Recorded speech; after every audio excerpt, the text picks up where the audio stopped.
All right, I guess we are live. I don't know, ish.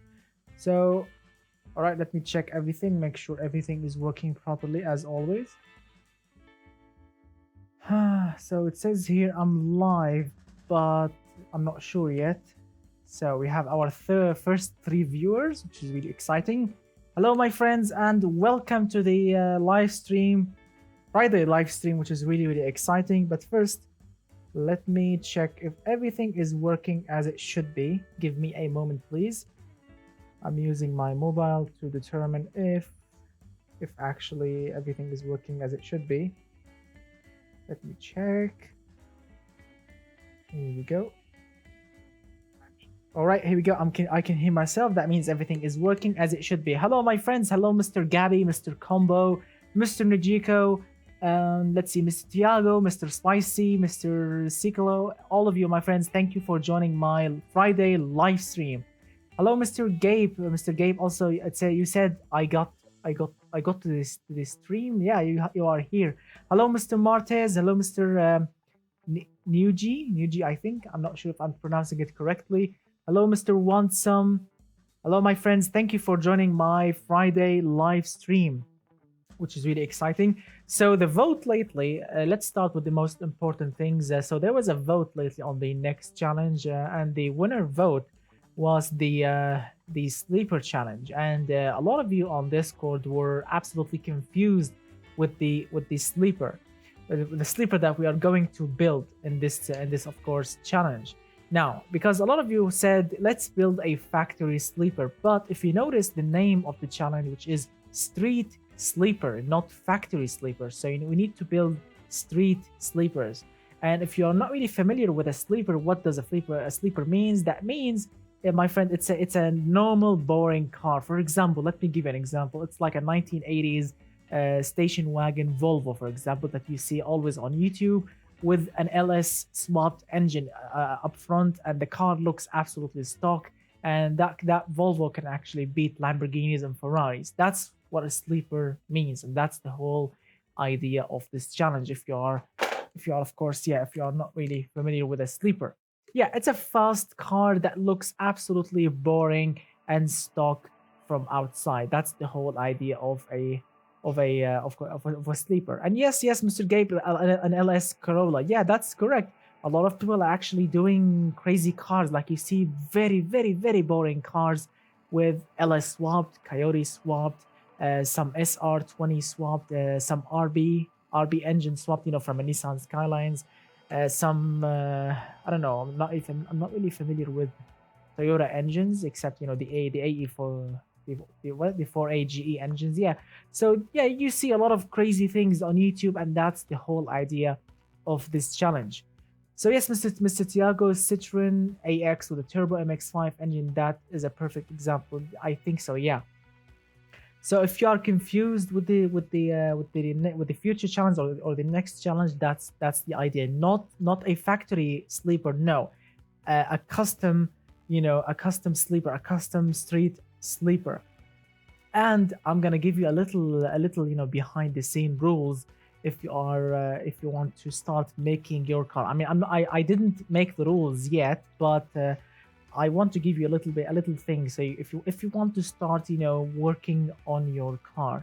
So if you want to start working on your car, as I've mentioned, it's a street sleeper, so you can choose anybody you want, like from 1950s and up. You can choose anything you want. Yes, from 1950s and up. So Mr. Patata says, will you review subscribers' cars? Yes, I did download some of the cars from Discord, and I'll be opening them in a moment. But first, let me talk about the challenge, and then I'm gonna head to the cars in automation game. But just bear with me a little bit, Mr. Patata. So as I've mentioned, if you want to start making your car for the challenge, here's a little tip or little things, so if you want to start with them. Plus, I'm gonna give you this special bit that I mentioned on Discord, because I want to make the challenge a little bit spicy, a little bit, exciting, interesting, tasty, yummy. Because I don't want to make it boring. I don't want to make it typical. I want to make something absolutely special this one. So bear with me a little bit. As I've mentioned, 1950s and up. make sure your car looks absolutely perfect in every way, like all the amazing details like wipers, door handles, taillights, headlight, the necessary bits to call it a real car. Don't give me a car without wipers, without, for example, a front grille, without headlights, taillights. These things are very, very important. And no, Mr. Combo, not this one. I know you are very, very, you want some sort of team challenge, but not this one. No, not this one. I have an idea, but I want to make sure it's perfect before I start, working on it, which is, of course, the team challenge. Yes, that's coming. That's coming very, very soon, which will be awesome. I'm going to be pronouncing it not soon, but, I'm going to start working on it. And when everything is perfect, I'm going to, of course, tell you. What if we make the car looks trashed? No, my friend. You need to make your car to look like factory boring. You know those Volvos from the 1980s, like the station wagons, those boring Corollas, those boring Camrys. I want something similar to that. Vans, pickups, SUVs, if you want. Everything is allowed. Absolutely everything is allowed. Hatchbacks. I want to see you going mental with the of course, with the whole idea of sleeper. But they will be a little spicy, so pay attention to this points, my friends. All of you, pay attention to it, because the special bit that I want to talk about, which is, of course, the engine. Because automation game, the money, not yet. The money, how much money we can spend, this I don't know yet. I want to work it out, but yeah, I just keep it as as normal as possible. Don't go super expensive. Yeah, and don't use plus quality on the car. The engine, I'm not really sure yet, but yeah, the whole idea and the spicy that I want to use, the special spice, which is, of course, you need to make a real engine. Yes, I don't want to. I mean, I don't want to see special engines or automation made engines. No, I want to see real engines, because this is a sleeper engine. Yes, my friend, this is a sleeper engines. So you need to make a custom car that looks stock as possible, 1980s, 1970s, 1950s, if you want to, but real engines. You can use like anything you want, any real engine you want. LS, 50 Fords, Coyotes. If you want to use some sort of legendary Toyota engines, some legendary Nissan engines, anything you want, as long as it's perfect and correct. I mean, get it as correctly as you can. Get the horsepower, the torque as close as possible. Hemi, as I've mentioned, LS engines, Fords. Even if you want to use a classic engine, a classic carbureted engine like from the 70s or 60s from Chevrolet, like Chevrolet small block, Chevrolet big block, Ford Windsor, Hemi 454 big block, anything you want. Absolutely anything you want, my friend. Go mental. Modern, classic, carbureted, fuel injected, turbocharged. It's up to you, my friend, as long as it's a real engine. Italian, German, even Russian if you want. I don't care. Anything, my friend. Go mental as long as it's 100% correct. That's what I want to see. I want to see you guys do and of course, when you submit your car, you need to tell me the type of the engine. When you submit your car on Discord, tell me my car names is blah blah blah, and this thing has an engine, for example, an LS9, for example, and my total category points is that. Remember, the total category point, that's an important bit you need to mention, as always, because any car without a total category points mentioned in the submitting page will get disqualified. Wow, that was a long thing to talk about. What is your Steam name by Mr. Toyota? It's Lord Bass 94. I never change my usernames anywhere. Snapchat, Instagram, Steam, all of them. Even Grand Theft Auto 5 online, the social club thing. It's also Lord Bass 95. I never change it. So, can you make an F1 car engine? I mean, Mr. Najiko, you can. I'm not saying you can't, but it's nearly impossible, because the fuel type and of course the compression ratio, the bore and stroke, and yes, remember the fuel. I'm not gonna allow more than 98 octane fuel, because it's still a street car. It's not a racing car, so you need to use regular pump fuel. So I'm gonna only allow 98 octane fuel. Yeah, only allow 98 octane fuel. So let's see. Mr. Merlin says, so can't really make a 900 horsepower thing because it won't be drivable, therefore low TCP. Yes, that's correct. I want to see real engines. Real engines. Yes, real factory engine. Don't give me a tuned, for example, a tuned RB26, or don't give me a tuned LS7, LS9. No, I want a stock factory engine in a in a boring looking car, in a stock boring looking car. It doesn't have to be boring. It still needs to be beautiful, but it needs to be looking as real as possible. Can we put a 2 TSI in our car? My friend, I said anything you want.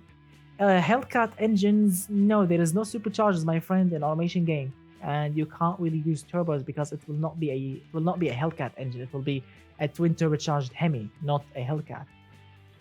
But a 22B engine is a 1.6 what GL all-wheel drive wagon. I don't know what do you mean by that. So I use the engine. I'm not really sure how to respond to that. So what about a real motorcycle engines? Well, if you can't do that, why not? I'm open to crazy engines ideas. Why not? But please make sure your engine is real. Don't fake an engine. Yeah, because when you submit your car, tell me the name of the engine, and I will search it on Google, and of course determine if your engine is real or not. So yeah, if you want to use a bike engine, for example, a Kawasaki or Suzuki or something like this, it's okay. Ducati, it's up to you, my friend. Do whatever you want. A V8 BMW, that's also a great idea, like an M3 V8, or I'm not really familiar with them. So you know what I mean. Yes, you can choose absolutely anything you want. An AMG V8, a 6.3 liter AMG V8, a modern AMG twin turbo, an Audi V8, an Audi V10, a Lamborghini V10. It's up to you. A Lamborghini V12, a Ferrari V8. It's up to you. It's up to you, my friend. It's open. Go mental. Go mental. And don't rush your car. Take your time. Plan the engine. Plan the horsepower. Plan your setup. The one that you want to, of course, make. Because I want to see some masterpiece. Because I have a special prize for the winner. Yes, you can choose Boxer engine if you want to go. Subaru STI Boxer engine, it's up to you. Oh, I would love to see Cummins, but unfortunately there is no diesel in automation game. Oh, I would love to see a Cummins diesel engine. It will be like the dream, but unfortunately no diesel. So you can't do that. Zonda R engine. Well, you can if you can do it. I mean, if you can actually find the specs for it and do it correctly, why not? Why not?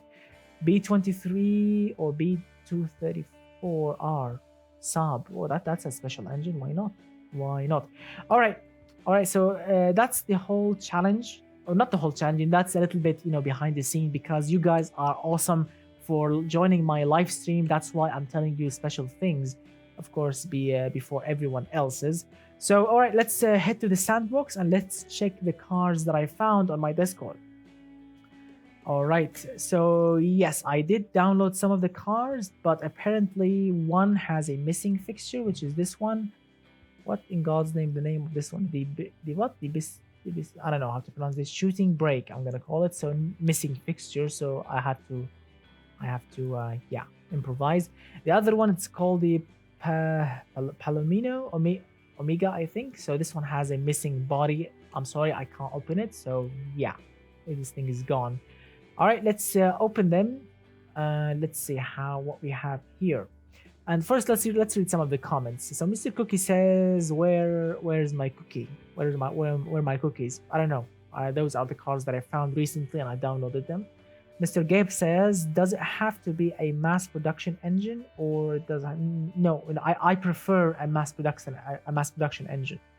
Yeah, and I want to give a special thing. That reminds me. Thank you, Mr. Gabe, for telling me that, because that reminds me. If your engine is 100% correct, and I'm talking about 100% correct horsepower, torque, bore and stroke, materials. If you are super, precise with your engine making, your car will get 10 extra total category points. Yes, my friends, if your engine is 100% correct to the real engine because I will search the engines, and if your engine is 100% correct, I will give the car 10 extra total category points. So, it will be extra flamboyant and it can sure, gets extra win.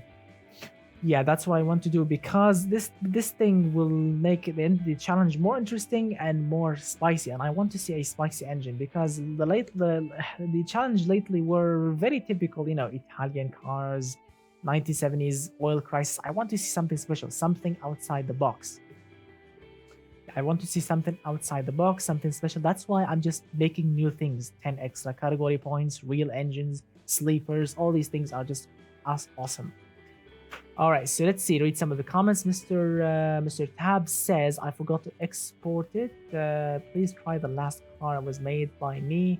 I already submitted on Discord. I would love to, but I'm afraid if I go to Discord, the game will crash. Yeah, I mean, I did have to restart my computer and do a bunch of crazy things to make automation game work with the live stream program. I will try, and I will cross my fingers the game will not crash. Oh my god, I'm afraid I'm gonna leave it at the end, just in case the stream will stop. So yeah. Hello, Mr. El Hague. Hello, my friend. All right, so let's start with the first car. I'm not really sure who made it, so I would love to know if one of you guys made this car. It's called the Alpha. It's 1980s Alpha Beta. That's a special name. Let's open it. But it's in window full screen. It won't then. It did actually happen with me, Mr. Tiago. Yeah, it's because I'm using a program called I don't know, Game Split Extreme something, live stream something ish program, and it gives me like an overlay of your chat on automation game that I'm reading right now, and yeah, it doesn't really work correctly with the MSI afterburner thing, as you can see on the top left corner. That will tell me, the temperature of the CPU. It doesn't work together, and if I press like Alt and Tab, it will not really, it's not really gonna work. So the first car, Alpha Beta. All right, so this is 1980. Wow, it actually looks 1980s ish, 70s, 80s. Wow, it's actually look at the exhaust. I mean, I love the 80s. Look at the exhaust, just dangling on its own down there. Nothing, connected with the bumper. That's really awesome. And let's see. Look at the door handles. I mean, a little missing bit or not? No. Look at that. We have a keyhole. I was just saying there's no keyhole, but turned out there is a keyhole. The door handles are a little bit too big. Yeah, Alt and F4. Yeah, haha. Yeah. Cancel live stream immediately. So look at that. I like the front badge, headlights. Everything is looking actually neat. The car looks very, very neat.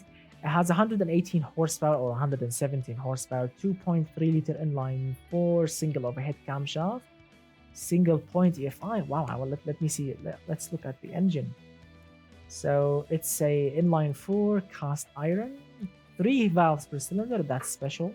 Cast iron cylinder heads, cast everything, 7.3 to 1 compression ratio. Natural aspirated, 91. Two-way catalytic converter. Wow, this engine is really, really 1980s. Choked in the exhaust, choked in the intake. Very, very basic compression ratio, but the camshaft is sporty. All right, let's fire it up. I'm keen actually. Look at this funky looking engine. I mean, the single point EFI looks very, very funky, which is really cool. And plus look at those beautiful headers. Oh, look at that beautiful header. It looks very, very cool. Really cool. So let's fire it up. Hello, Mr. Sapphire. Hello, my friend. That's a quiet engine. Look at those 3 valves.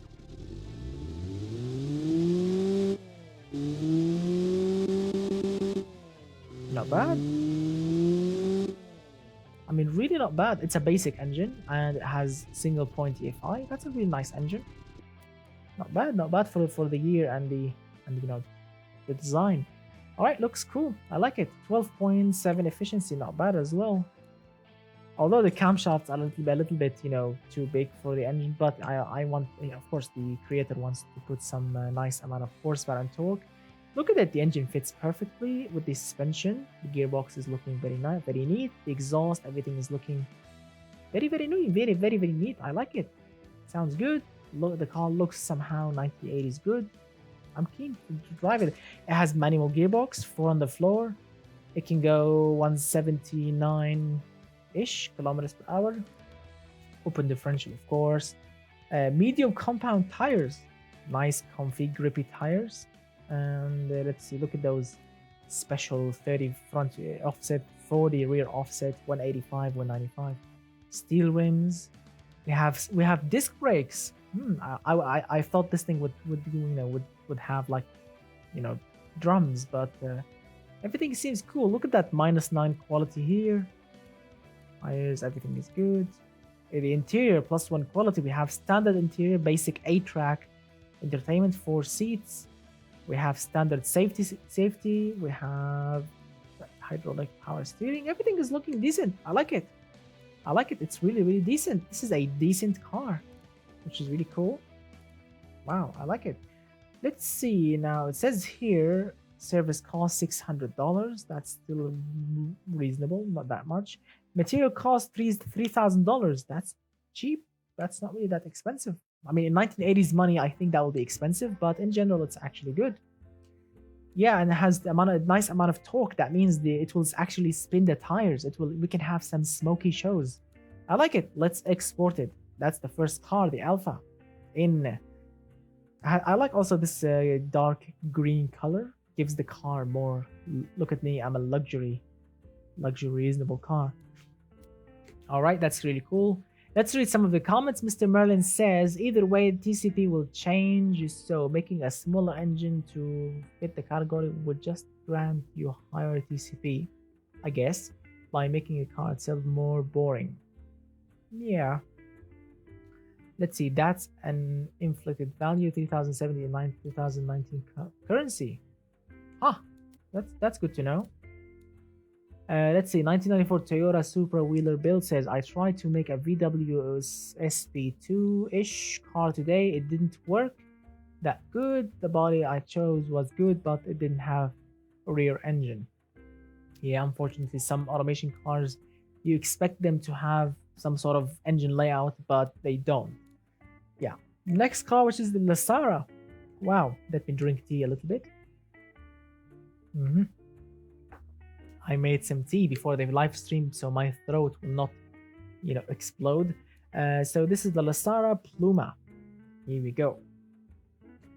That's around 1,000. That's cool. Let's see. Mr. Alhek says, well, I smoked my laptop from my Supra front-wheel drive searches. Wow. Oh, all right. So you need a new laptop, I guess. So let's see. Can we make a 2019 car for the challenge? Yes, my friend. The production year for the challenge will be, of course, 2019. Yeah. You can choose any body type you want from 1950s and up. So let's see. Let's check this car. It's called the Lisara. Look at that. Look at that. The Lisara Pluma. That's the name of it. The headlights are good looking, but this thing, I don't know. The headlights are good looking, but I don't know. They look like stickers. Look at the headlights. I mean, they look good, but from the side they look like stickers. I mean, just stick on headlights, not really real headlights. But I like it. It looks aggressive. I like the front end. The side is just decent. The rear is looking good. I like the taillights. Twin exhaust. Although, look at that twin exhaust. The other one is just fake, tailpipe. A fake, fake tailpipe, which is really unique. We have a multi-link rear suspension. It's rear-wheel drive, I guess. Yeah, it's rear-wheel drive. Huh, not bad. So we have aluminium body, semi-space frame chassis, aluminium also chassis, double wishbone, multi-links, and this is the engine. It's an inline 4 engine, aluminium silicon cylinder heads, and of course block, 1.8 liter double overhead camshaft for 5 valves per cylinder. That's a brave move. 31%. Oh, that's really nice. So let's read some of the comments and let's see. Mr. Sapphire says nothing compared to this thing, which looks really cool, unlike those motor series that you see on the road often these days. Let's see. Does the back reminds me of 2014 Aston Zagato? Really? Same chassis setup as the MX-5, I guess. So look at that cast iron crankshaft, heavy duty forged connecting rods, and low friction cast pistons. So the engine goal was of course to make nice MPG or efficiency. 10.1 to 1.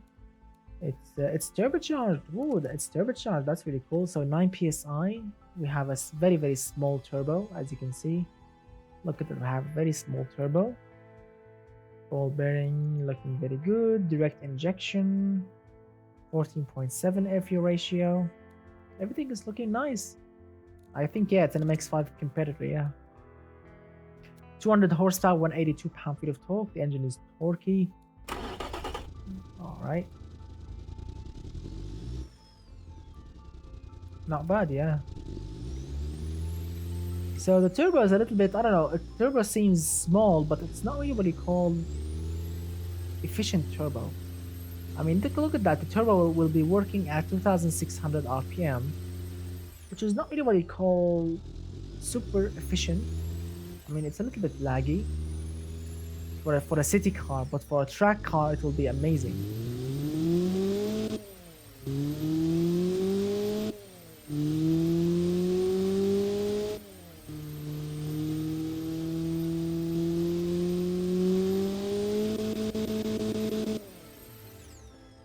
Not bad. Not bad at all. I like it. The body is good. The engine is good. Look at that. Dual clutch. I mean, I was expecting manual gearbox, not dual clutch. I mean, dual clutch and rear-wheel drive, it's a very, very not really good combination, especially in BeamNG, because as we all know, if you actually driven a dual clutch with rear-wheel drive and traction control is off, when you shift, because there's no delay between gears, it will shift immediately, and that makes the car to shoot, especially when you are cornering. If you shift up or shift down when you are cornering with rear-wheel drive car, it will just shoot and spin out. I mean, I prefer manual because there is a little delay between shifting, and that makes this thing more controllable. You know, for an MX-5 competitor, I would expect manual, not dual clutch. But yes, of course, dual clutch is everything these days. Many cars you see with dual clutch, many sports cars, boring cars, even family sedan cars these days, which is really unique. But I love a manual, especially with the 200 horsepower 4-cylinder turbo. I mean, it will be better. They updated the torque issue with BeamNG. It's better now. All right, that's good to know. So look at the final drive, 4.35 to 1. That's a nice street / road final drive. Gear limited slip differential, medium compound tires, magnesium rims. Everything is looking decent. Everything is looking decent. Not bad. Not bad at all. I like it. We have active sway bars, which will add weight and expense on the car. Sometimes I don't like to use these because they will add more weight and more expense on the car, which is not really what I love to do. But sometimes if you are aiming for a nice amount of comfort points, sport points, yeah, you need to use those. Let's see. Let's read some of the comments. And Mr. Prince says, "Can I still upload a car for live stream?" You can, but not for this live stream. Maybe the next one, because I can't go outside and and download them and use them because the stream may stop. Mr. Cookie Monster says, "Category status are good also." Of course they are good, but I don't like to add extra ice when I build my cars. But it's up to the designer, of course. Let's see. Rims, everything is looking good. I like it. I can't wait to drive it. So let's export this thing and move on with the next car then. Wow. So how's your Friday, guys? How's everything? What did you do today? Did you go out with the families? Did you have like a barbecue or something? What did you do today? I mean, myself, we had like a barbecue party, with the family, parents, siblings, nothing really special. Some kebabs, typical Arabian cuisines. So Mr. Tab says exams. That's unfortunate. Wow. So let's see. Who else? What did you guys drove my MX-5? All right, that's cool. And ate dinner. What did you have for dinner? Some healthy dinner, or did you go balls to the walls with some burgers or something? Let's see. The next car is called the Muroc. Oh, that's a nice name. Reminds me with the Maserati Muroc that Jeremy Clarkson blew up in an old Top Gear episode. Muroc E300T. Of course, the T means turbo, I guess. Let's see, starting from the chassis. Did the chat stop, or are you guys not typing anything? Let me check it by, of course, opening my mobile. Let's see. So the last thing. Oh, the chat stopped on that program that I'm using on automation game itself. So now I'm reading your your chat on my mobile instead. Oh yeah, Mr. Tabs, I know what you ate. Yeah, that's cool. That's a nice typical Arabian dish. I know it. Yeah, absolutely simple and cool. So let's see. Let's see. What is it? My dad bought a 5-speed front-wheel drive Supra. How in God's name is that a front-wheel drive Supra? How is that? How? I mean, I know that all Supras are rear-wheel drive. How is that possible? And let's see. Mr. Me Fastman says hello, my friend. And let's see. I had cookies for dinner, of course. Cool. That's yummy.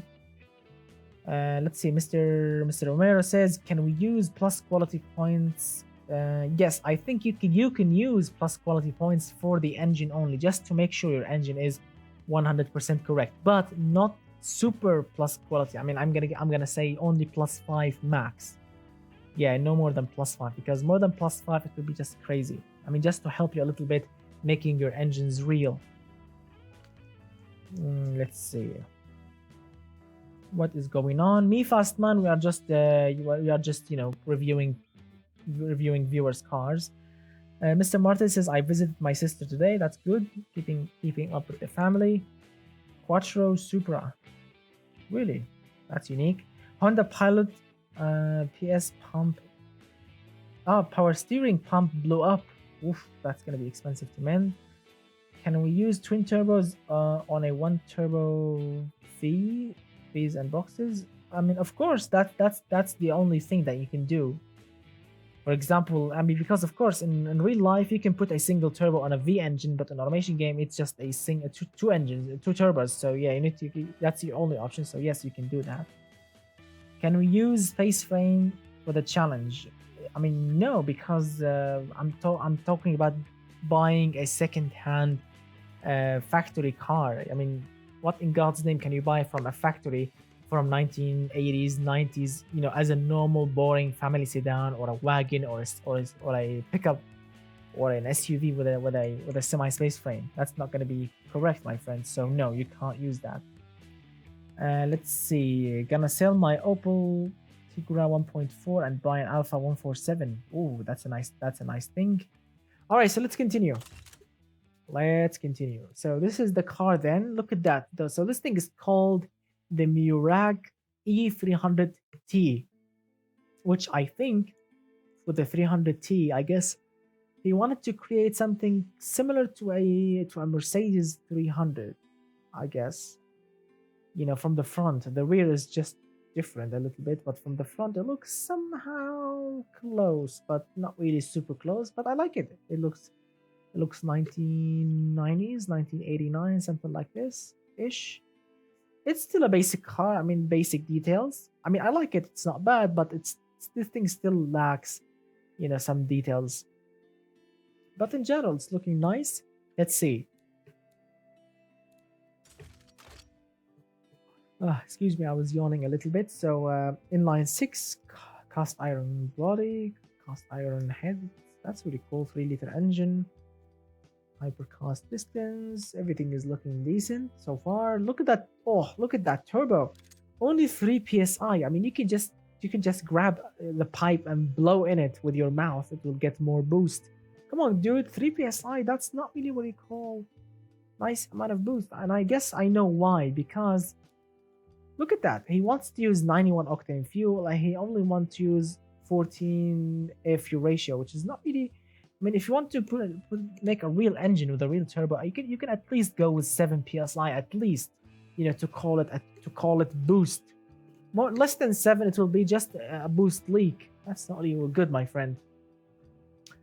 And yeah, so let's see, single throttle body, multi-lane, multi-point, 3-way. All right, so in general, it's not bad, but it's still, look at that. It's a 3-liter inline 6, and it's cast iron, and it's heavy. It's 195 kilograms, and it's only 149 horsepower, and it can only rev to 5,000 RPM. I don't know what to say. This engine is just really, really choked for bad reasons. And look at that. Look at the compressor size. It's smaller than the turbine. Ah, man. Look at that. The boost gauge, it's barely moving above 0.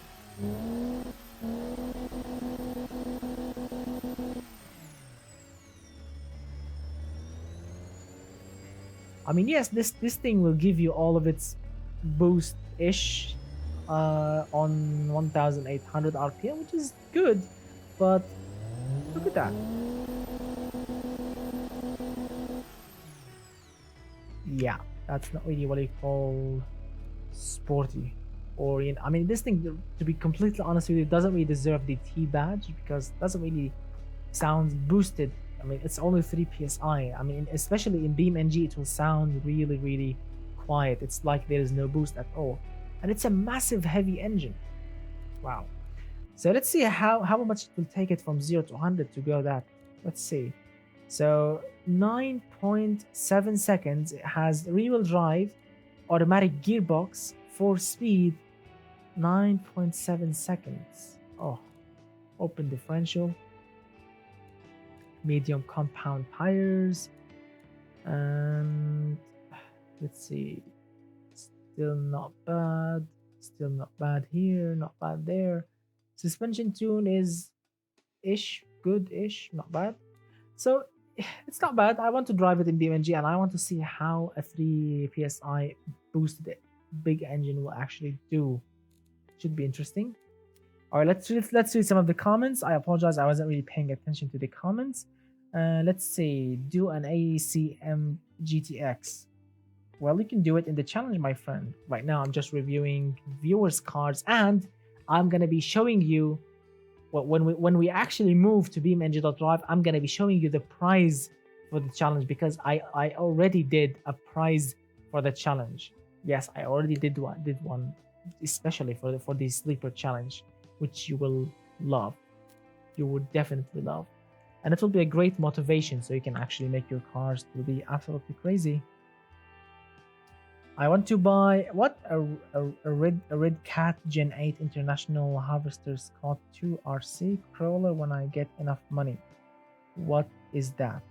Buy a multipla and swap it for a 300 horsepower engine. That would be awesome. I've actually seen a video, I think, on Car Throttle channel with someone like a multipla enthusiast. He actually tuned his multipla. He actually made it look good. He actually made it looks absolutely good, which is really unique. So if you want to check that one, you can find it on the Car Throttle channel. All right, the next car, look at that. So this thing is called the Pagani Zonda. It's a Fiera XX GT40 Mark 4 FE47. How many models are in this car? Look at that, GT40 Mark 4 FE47 Fiera XX Pagani Zonda. This guy, he made this car using many parts from many cars. That's gonna be interesting. All right, let's open it. It's 2012 to be completely honest. Here we go. Ready, steady. He called it Zonda. So yeah, I'm gonna be showing you the car. Ready, steady, go.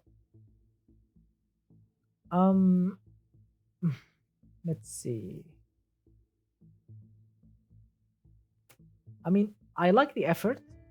I truly like the effort. This guy actually spent some time on this car to make it look like that. He didn't make it in 5 minutes. The vents, the headlights, the taillights, everything, the wiper. He did actually spend some time on it, which is, a bravo thing, but it doesn't really look like a Zonda. Yeah, I mean, yes, it had a Zonda badge, Fiera. I love the effort. Again, I love the effort. I genuinely love the effort, but yeah. And this thing has, let me look at the engine, a quick look. Let's see how many cylinders we have. 4. That means it's a V8. And as we all know, a Zonda came with a V12. Yeah, all of its life came with a V12, not a V8.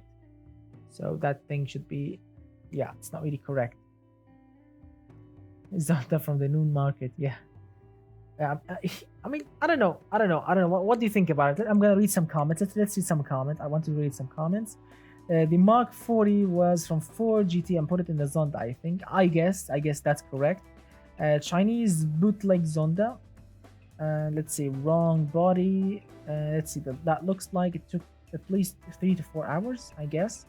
Play Need for Speed World. We'll all play together. Oh, I would love that, but I don't have it. Need for Speed World. We don't have it.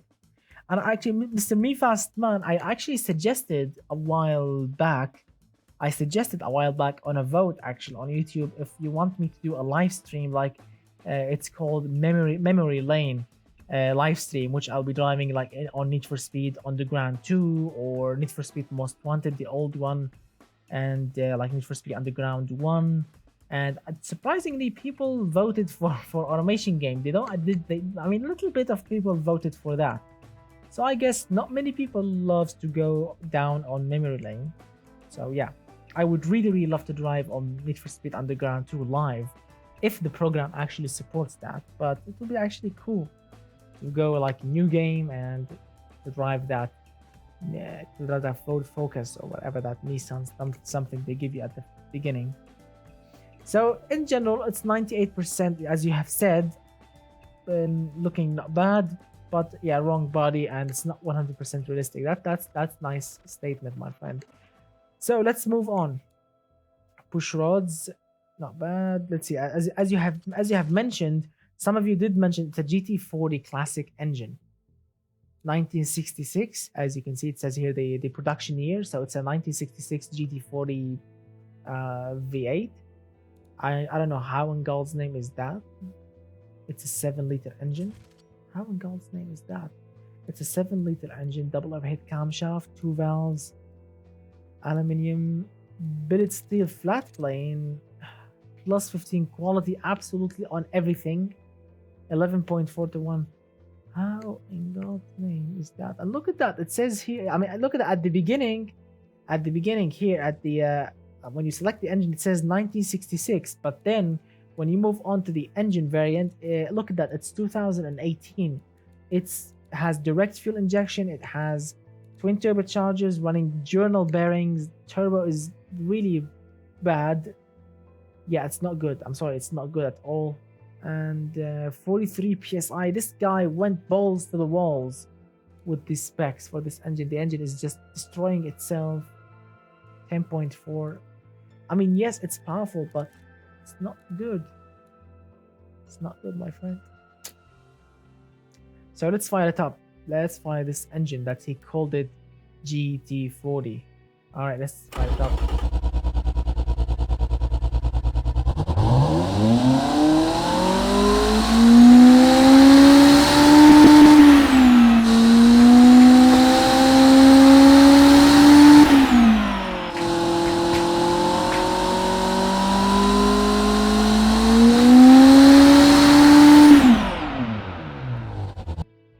Sounds good, yes, I'm gonna give it that, but it's bad because, I mean, look at that, the engine, look at that. So the engine RPM is 9,000 and the turbo will start working at 8,000 RPM. So you only have 1,000 RPM of boost, that's it, 1,000 RPM.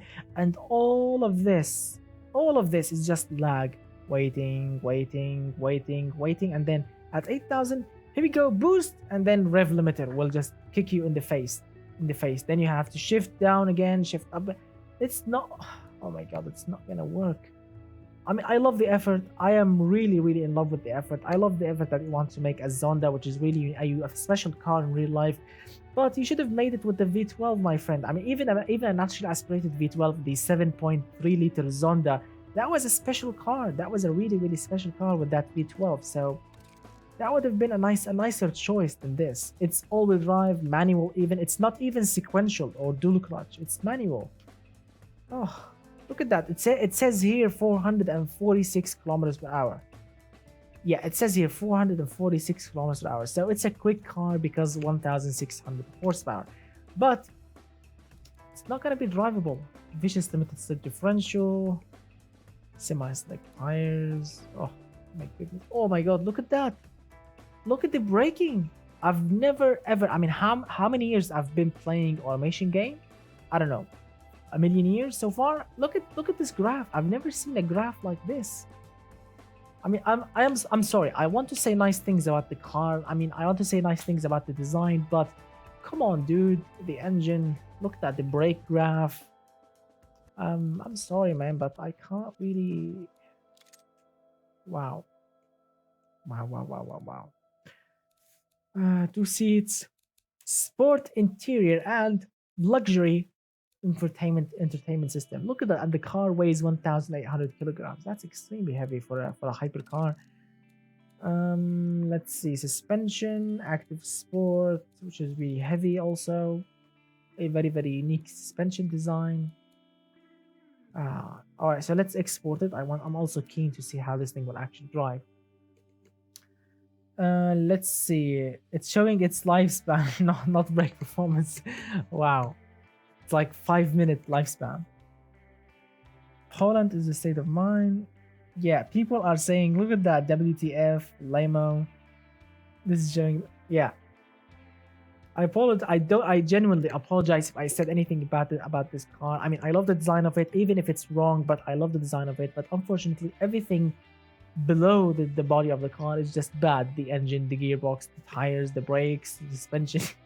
Wow, this is gonna be hilarious to drive in BeamNG. All that lag, and then look at me, boost, and then rev limiter. That's gonna be hilarious. All right, let's move on. Here we go.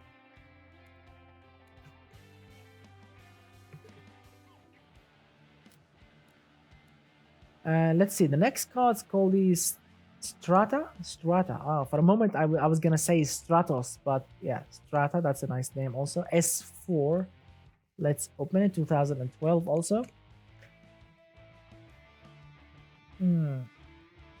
So inline fives. All right. So I'm actually, look at me. I mean, I love cars. I love automation game. I've been actually, learning about cars, working on cars for like 3 years so far. I've never ever seen an inline engine, an inline four. An inline five engine in real life. Maybe because here in Saudi Arabia they are really rare. The inline 5 engines. I've seen many inline 6. I've seen many inline 4s. I mean, many inline 4s and many V8s, some V12s, many V6s, but I've never seen an inline 5 here. It's really rare here. People never buy these things, or maybe the dealerships. I mean, they never bring these things here from the factories. I mean, I always look at comments, people saying there are some Volvos, some VWs, some I don't know who else made these. Who else make these things? I don't know. So yeah, some Skoda engines. I think. I mean, they are similar to VW, but you know what I mean. Yeah, no, I've never actually seen them in real life. I've never opened a hood and looked at one. Never in my whole life. Yeah, Volvo, Audi TT RS cars. I mean, I think my neighbor has an Audi TT, but not the RS, the basic one, the entry version of the Audi TT. I don't know if it does have that or not. A Miata, no, I think a Miata, I think it does have an inline 4, not a 5. I think Mercedes OM602 was i5. I've seen many Mercedes in my lives, but most of them were V8s and V12s.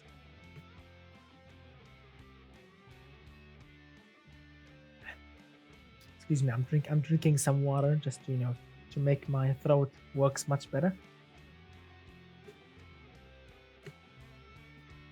Oh, that was refreshing. All right, let's continue. Let's continue reviewing this car then. Ooh, drinking water is just so refreshing. Look at that.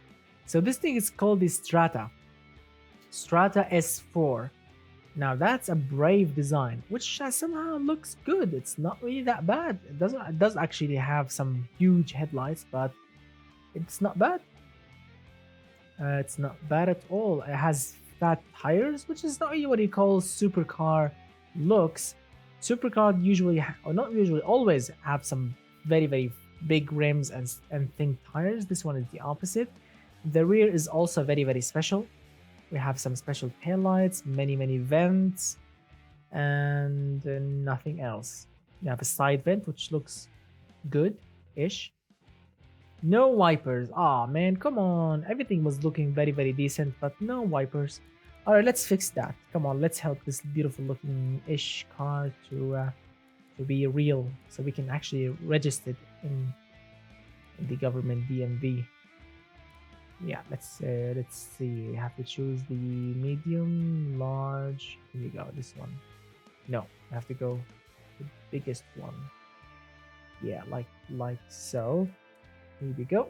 Black. Another one here.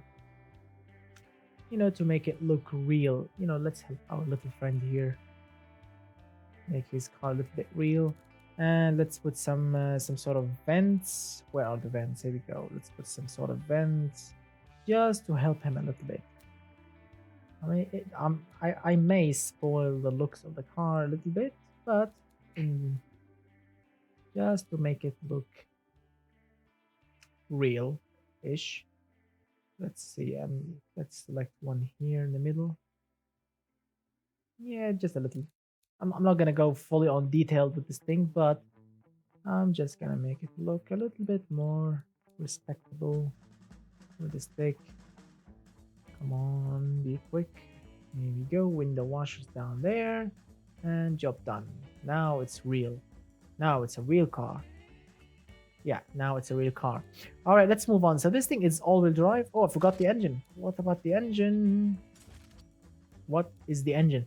So it's a V8 engine. It's a magnesium V8, 4 liter, which is somehow compact. It's turbocharged. I mean, you can look at the graph of the turbo, and the engine is killing itself. I mean, I really hate to see yellow or even orange or sometimes red. People actually did send me actually in the past cars with red pistons and connecting rods. Engine that is actually destroying itself, which is not good, my friend. But orange is not good. I mean, I can accept up to 7%, not in challenges. No, I'm talking about live stream cars. In challenges, I can never accept a car with a -1 even. But in live stream cars, I can accept to -7, -8, but more than that, it's not gonna be realistic, my friend. The engine is destroying itself. So let's check some mistakes. Oh, look at that. 0 cam profile and 84 VVL. That's a massive gap. Can you imagine how tiny the camshaft is going to be and how big the VVL lobes will be? The camshaft is going to look crazy and hilarious in real life. If you can actually see that, it's gonna actually look really unique. Wow. 9.5 to 1 the pressure ratio, VVT, ball bearing. Look at that turbo. So it has a maximum, look at that maximum size turbine and medium, bigger than medium air ratio. Also more than medium compressor, 22 psi. Not bad.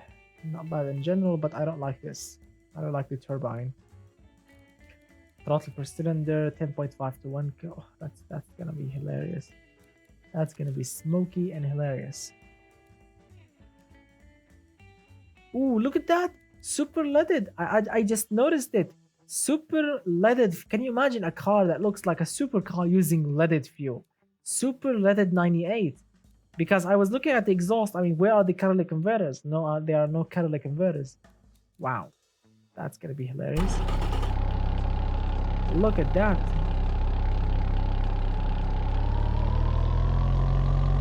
All right, here we go.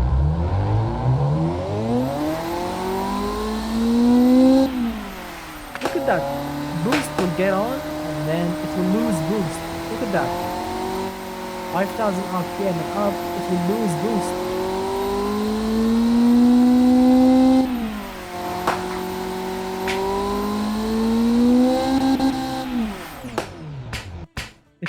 It will drop from 20 psi all the way to 10 psi. That's gonna be awesome to drive in BeamNG. That's gonna be hilarious. Yeah, that's anti-lag. Yeah, yeah, that's the popping and banging. All right, so let's see. Drivetrain, it's all-wheel drive. It's manual, 7-speed, electric limited slip differential, 3.2 seconds. Not bad so far. Sport tires. We have some carbon ceramic rims. Sorry, not rims, carbon ceramic brakes. And not balanced. These brakes are not balanced. That's unfortunate. Downforce. And let's see. Oh, what? Look at that. Power versus. Look at that. Look at this. Power versus traction. This one. Look at the graphs. This thing is gonna be a handful. Oh goodness. Look at the graphs. Just all over the place. Wow. Electric variable. Advanced tens. All right. Let's export it.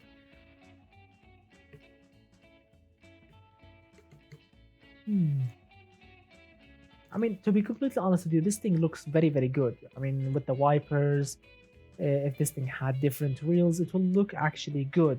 It's not bad, but the engine is bad, unfortunately. The tires are bad. The suspension is not really that great. Now, wow, let's read some of the comments. Mr. 1984 Toyota Supra says, I know of someone who has a 2JZ Volvo 240. That's cool. Now, this is a state of mind by Mr. Trit. Mr. Spicy says, what? Puyata? Puyata. Yeah. Let's see. Mr. Thomas says, one of the worst supercars built. Wow. So let's see. Mr. Rue Shady says, looks like a kid modern art. Yeah, that's the word. Mr. Also Sapphire says that's why I can't even consider it a supercar. I mean, it's gonna be a sport car ish, but I mean, I don't know because look at it. Why do you think I said it's a supercar? Because it's long. It's longer than a sports car. I mean, it looks like a supercar ish. But yeah, that's correct. It's actually, you know, the power figures and everything. It's a sports car, not a supercar. Mr. Spicy says that reminds me with the Gila ugly Corvette knockoff called the what the Equus 3 throwback, I think. All right, let's move on to the next car. Look at that. This thing is called the SWM. Also, we have seen the SWM in some previous challenges. 922 Mondo, not Mondeo, not Mondo, and 992. That's I think a sub model name. All right, let's start from the beginning. It's an aluminum car, so let's see. Oh, look at that. Look at that. This thing, I think I've seen this car in the hill climb challenge, I think, or I don't know, but I swear I've seen this car before, and I remember saying this car looks like a training shoe. Looks like one of those Puma, Adidas, something like this training shoe that you always wear if you're going to a soccer practice or something. Looks like a training shoe. Yeah, like hello Mr. Kuba, hello my friend. So it's an aluminum car, monocoque chassis, light, advanced, high thrust, you know, blah blah blah. Front longitudinal. This car has a front longitudinal engine, not a transverse. It's a longitudinal engine. Wow. Double wishbone multi-link, and the engine is an inline 3.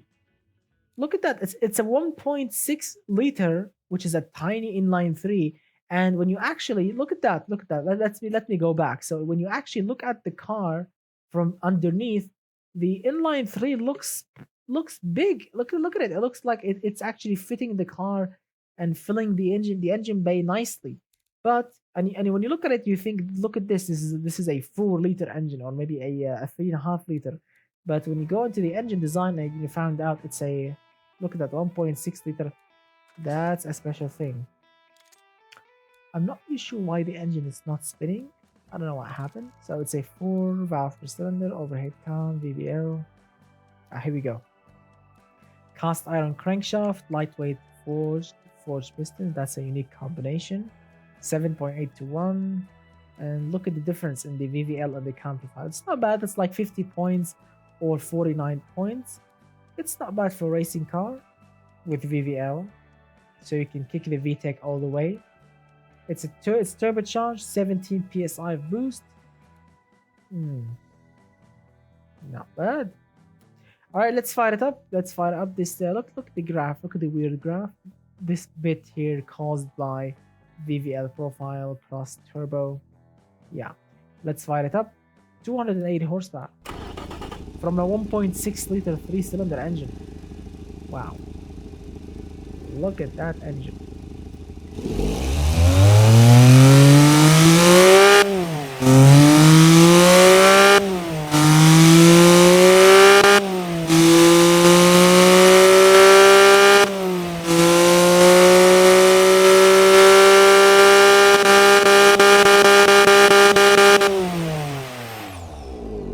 That's a loud engine. That's a very, very loud engine. Wow. As you can see, 69. All right. Let's see. Here we go. Gearbox. It's all-wheel drive. Whoa, that's gonna be so much fun. A tiny hatchback with all-wheel drive, 280 horsepower, dual clutch, 3.8 seconds from 0 to 100. Semi-slicks. Not bad so far. Everything is looking great. Single seat. That means it's a racing car-ish. Nice. Everything is looking very, very nice. Look at that. I like it. Let's export it to BeamNG. And let's read some of the comments. Yeah, imagine if automation had VTEC. Well, my friends, you can actually have a VTEC in automation game. Just use VVL and VVT together. Yeah, that's VTEC. That's real VTEC. So yeah, you can. I mean, because VTEC is a branded, it's a brand by, or a trademark or something by Honda, so you can't really use it in automation game. It's for legal purposes. But yeah, if you want that technology on your cars, you can use VVL and VVT together. That's VTEC. All right, here we go. Let's move on with the second to last car. It's called the Okiya Nord LR 2500 INR. That's a nice name. Let's read some of the comments. Can you make a car with 10 minutes? Yes, of course I can. It's gonna be rubbish. The engine will be good, but the car itself will be rubbish. I mean, the looks of the car, but the suspension, the tires, everything will be great, but the looks of it will be rubbish. I mean, it's gonna be great if I can get a ready-made body and fixtures, and I can just design the engine and the suspension. Yes, in 10 minutes I can make a masterpiece. Let's see. Nice. Let's see some comments. Mr. Rose Shady says nice. Mr. Arsenai, I don't know. Says hi, hello. Thank you for joining my live stream. Just like a two-stroke. Wow. Many other brands use VTEC. It has just another name. Yeah, that's correct, Mr. The Blue. Because let me guess. Because I think BMW they call it Vanos. Vanos, I think. And let's see who else uses this kind of rubbish. I don't know. What kind of engine did I actually make? I think the Ford Bara engine uses VVT only, not VVL. So yeah, many other engines use that. Just many other engines use that.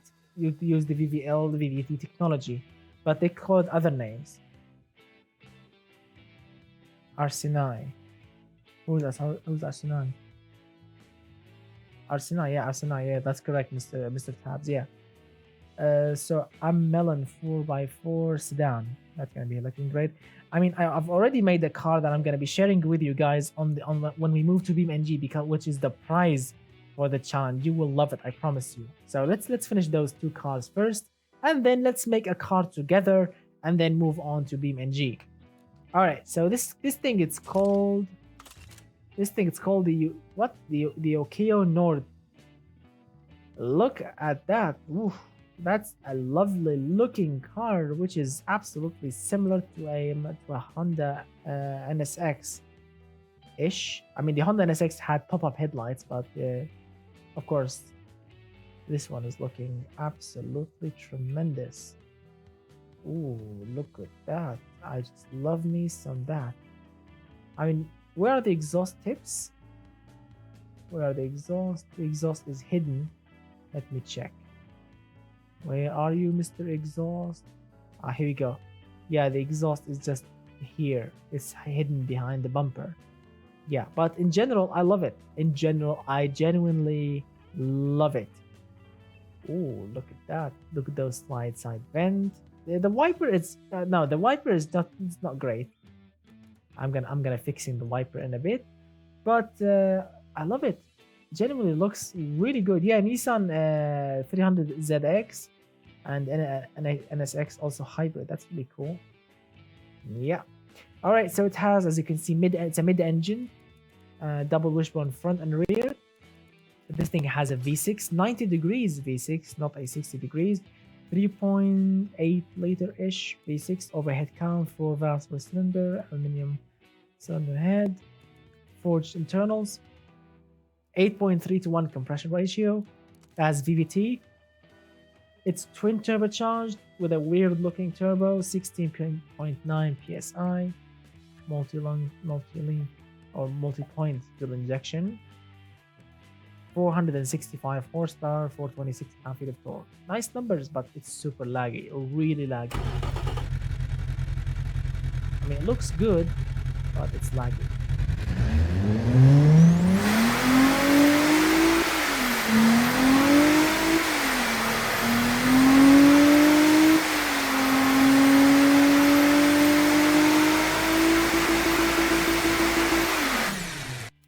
Not bad. It's super laggy, but it's not bad. And I love the design of the car, but the engine's not really. So it's rear-wheel drive. Whoa, all that horsepower and all that boost is going to the real tires. That's gonna be hilarious to control. Manual gearbox, 5-speed, 300 kilometers per hour ish. Gear limited sub differential. Sport compound tires, magnesium rims. Everything is looking not bad so far. Not bad. Everything is not bad. Yeah, the engine is not really great, but it's not bad in general. Let's fix that. That's not really. That is not looking great. Yeah, that's much better. Much better this way. Yeah. All right, so let's export this thing and move on with the final car. Then we are going to make a car of our own. Then move on to BeamNG.drive. Here we go, export. So everything so far is looking decent, really decent. Boxer 6 4x4 sedan. What do you mean, a Subaru?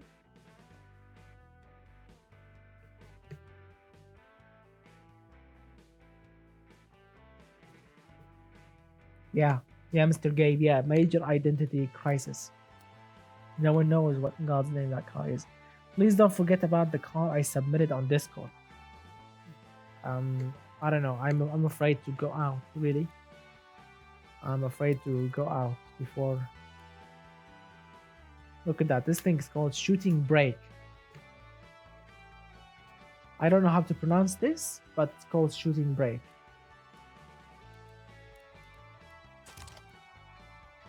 Ooh, look at that.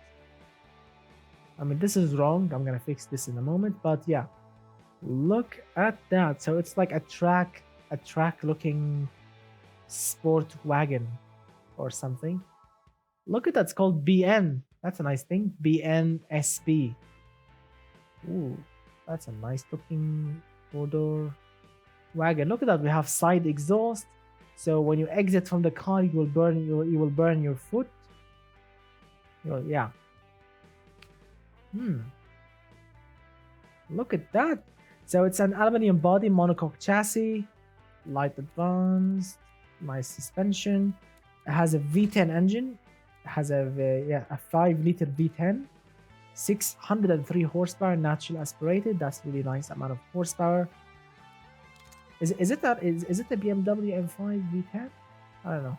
So it has a maxed out cam profile, racing cam profile, as you can see, 11.7 to 1 compression ratio. This engine actually can get more powerful because it's running only on 90.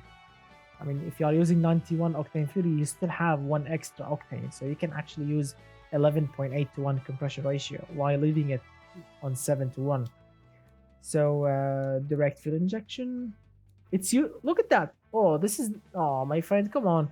Because look at that. This engine is using 100 octane fuel, right? Look at that, 100 octane fuel, and the engine is only running on 90. So why spending your money on an expensive fuel when you can run it on cheap fuel? Here we go. Use 91. It's still gonna run. It's gonna run perfectly, and you can actually still make more horsepower. Yeah. So why spending all of your money on that expensive racing-ish fuel when you can actually use crappy fuel? Yeah, and it will still make the horsepower, the same one. Long tubular headers, not bad. Everything is looking good. Let's fire it up. Let's fire it up.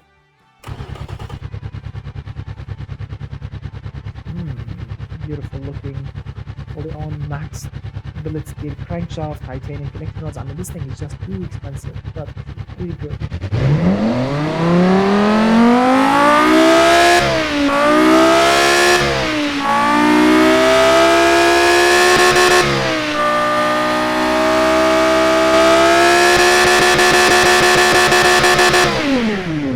That is a masterpiece. I love this engine. This engine tune is really, really nice. Although it can actually get tuned much better, but I like it. Sounds really good. The horsepower curve, everything is looking just beautiful. Let me fix the window trim issue here. Where's the window trim? Here we go. Window trim. Window trim. Where's the plastic? I think I have plastic here somewhere. I'm still not really familiar with the automation new paints yet. So these are mirrors, pillars. Here we go. Oh, this is what? God, this is carbon fiber. How? So this is carbon fiber then? No, I'm not gonna go for carbon fiber. This is what? This is like aluminium. Where in God's name? Oh, this is wrong. Oh, this is the one. This is the one that is actually plastic. It's wrong. So let's modify it. Yeah, it's called plastic, as you can see. So you need to go black. Yeah, black. That's the one. Yeah, no, that's correct. Here we go. Window trim. Now we can go plastic. Where's the plastic? It says no name. Here we go. This is plastic then. So what is that? Really? There you go. Here we go. This is plastic. All right, now we have plastic window trim. That fixed that. Perfect. All right, so let's see what we have. Also we have a front lip, which is not carbon fiber. That's unique. Why it's not carbon fiber? I prefer carbon fiber. I mean, come on, you went balls to the walls with it. Put some carbon fiber love into it, my friend. Yeah, carbon fiber hood also, that will look sick. Yeah, carbon fiber, my friend. Let's see, side mirrors. I think they are already carbon fiber. So yeah, that's good. Car is done. Now let's see. It's all that horsepower, all that 600 loving horsepower, all of it is going to the rear tires. Dual clutch, 7-speed gearbox. Nice amount of top speed. 4.26 to 1. Nice also final drive for the street. And very, very minimum wheel spin. Electric limited step differentials. Sport tires. Harvest ceramic rims. Nice. Look at that. This thing has handmade interior. So this is like Rolls-Royce wagon with 600 horsepower up front, handmade interior, luxury HUD system, electric power steering, hmm, active sport springs. This is expensive. All these things are really expensive. Wow, I can't wait to drive this thing. Export.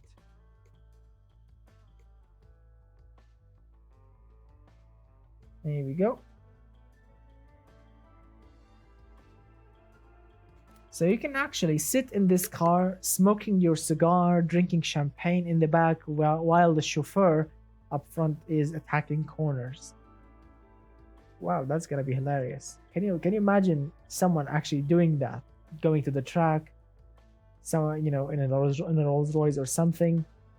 The chauffeur is up front, driving hard on corners, and the owner of the car sitting back there, smoking cigar or drinking champagne or watching a movie or something. Come on, Alfred, let's win this race.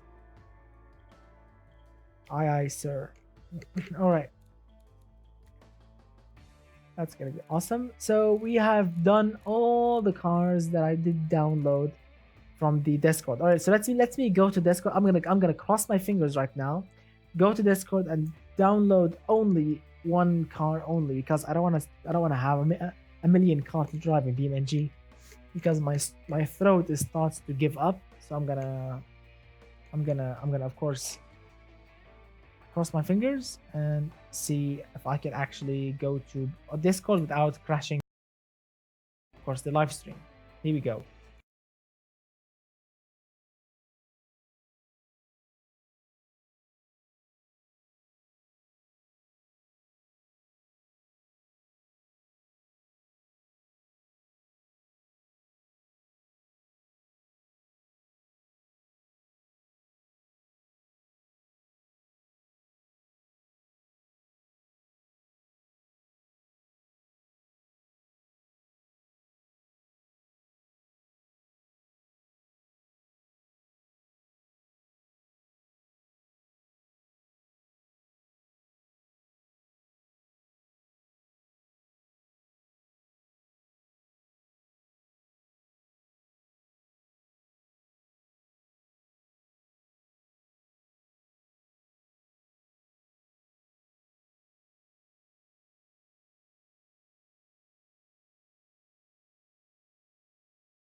It did crash. So it did crash. Oh crap. So this I told you guys, I told you it will actually crash. But it worked. It worked right again. It worked right for a moment. I don't know. It stopped. It was hanging, but when I pressed X on the sandbox mode, yes, it went out again. So wow, that was scary for a moment. It didn't crash, but I don't know. It just stopped. Stopped. But then when I pressed X, worked again. So I did manage to download a single car only. So let's see. Oh, this one. It's called the Tabs Zaytuna. And if you don't know what in God's name is that, in Arabic that means the olive. It Tabs olive. This is in Arabic. So yeah, Tabs Zaytuna means in Arabic the olive. Right, here we go. Let's open the olive. If you don't know what does that mean. So let's see. So this is the olive then. That's gonna be sick to watch, which is really cool.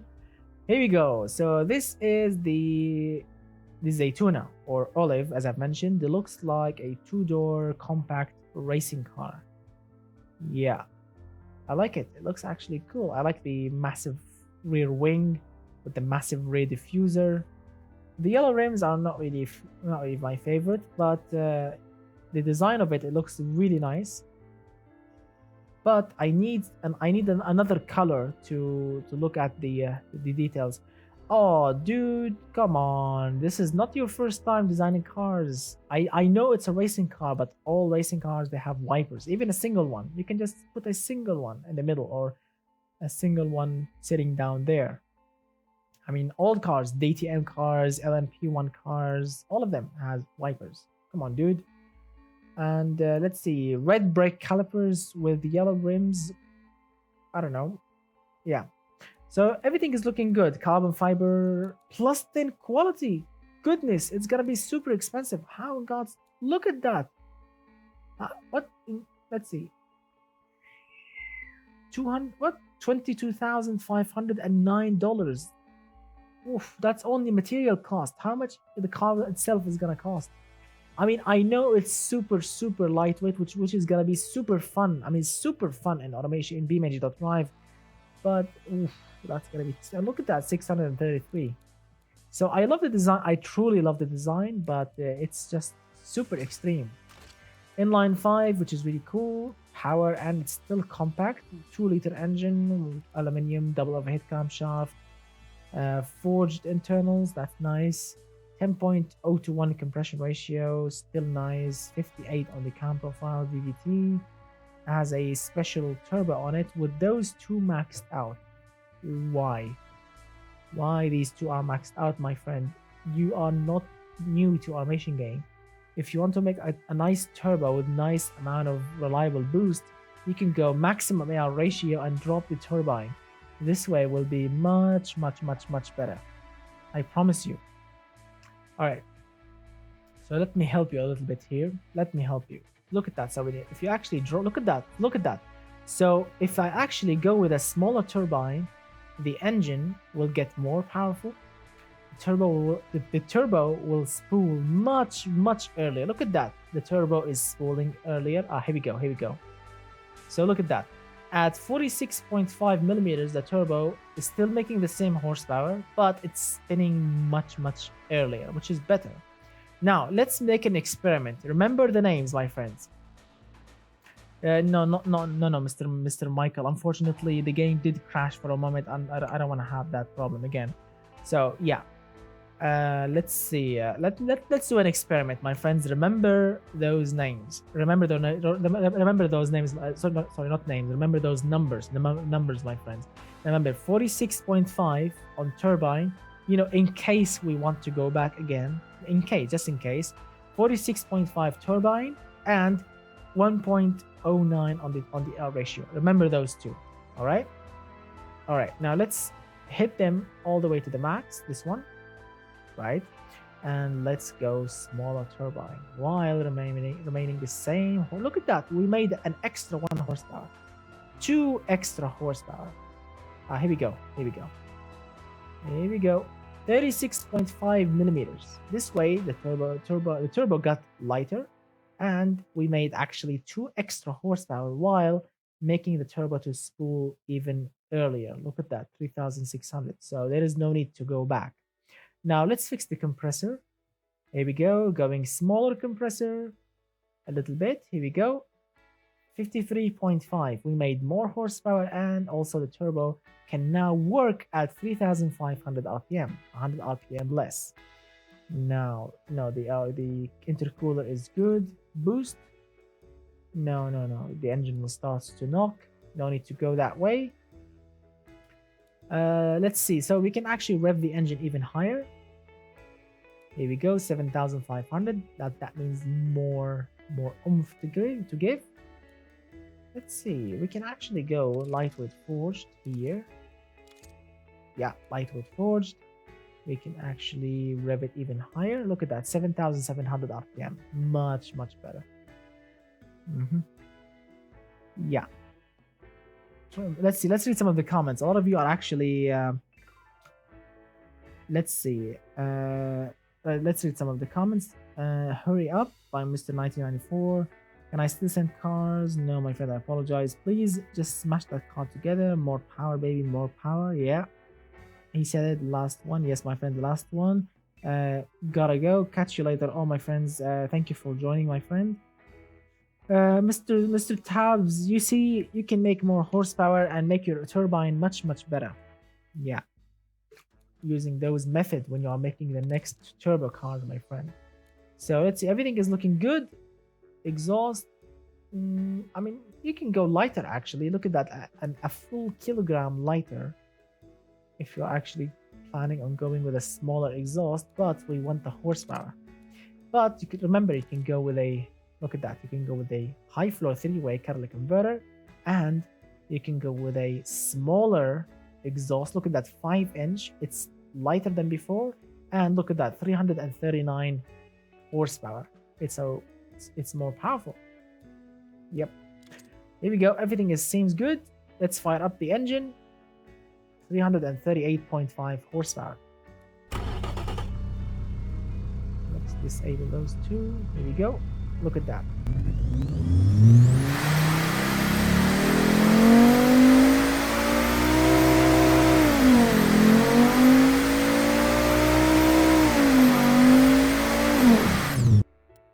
What in God's name did Mr. 1994 Toyota Supra wheelers build did? What is that? This is not Arabic. This is just blah blah blah blah blah. I mean, it doesn't make any sense. I don't know what in God's name is that. Yeah. All right. So the engine is looking much better. It sounds and perform much better now. Let's shove it in the same car. Here we go. Here we go. It's a 4 seconds now. It used to be 4.1 seconds. Now it's 4 seconds. So we have dropped 0.1 seconds of its time, which is much better. Now it's a 4-second car. So it's quicker now. It's still manual. It's still the same specs by Mr. Tabs. Same gearbox, +8 quality. That's too much. Semi-slick tires, 1.3G. That's very nice. Nice amount of everything is looking nice. Look at that. Brake base. Ooh, they are not really. Here we go. Yes, now they are balanced. Here we go. No, keep it like this. Yeah, keep it the same. Balance the brakes. Everything is looking decent here. No need to change anything. Look at that. So it's a racing car with premium infotainment system. So a premium infotainment has, let's see. This is a racing car, remember that. Oh goodness, look at that. So this is a racing car with 10 high quality speakers with in-dash tweeters, AM, FM, satellite radio, and CD player, MP3 player with built-in storage and hand-free mobile connectivity, a touchscreen, and GPS system, and also multi-zone air conditioning, I think. Rear seats are provided with screens what entertain rear passengers. Some car features can be voice activated. All this is a racing car. All this is just in a racing car. Can you imagine a racing car with these features?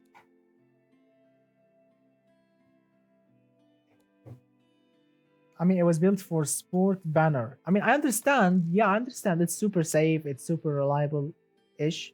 And I like it. I truly love the car. I truly, genuinely love the car. Look at that. It's super low on the ground.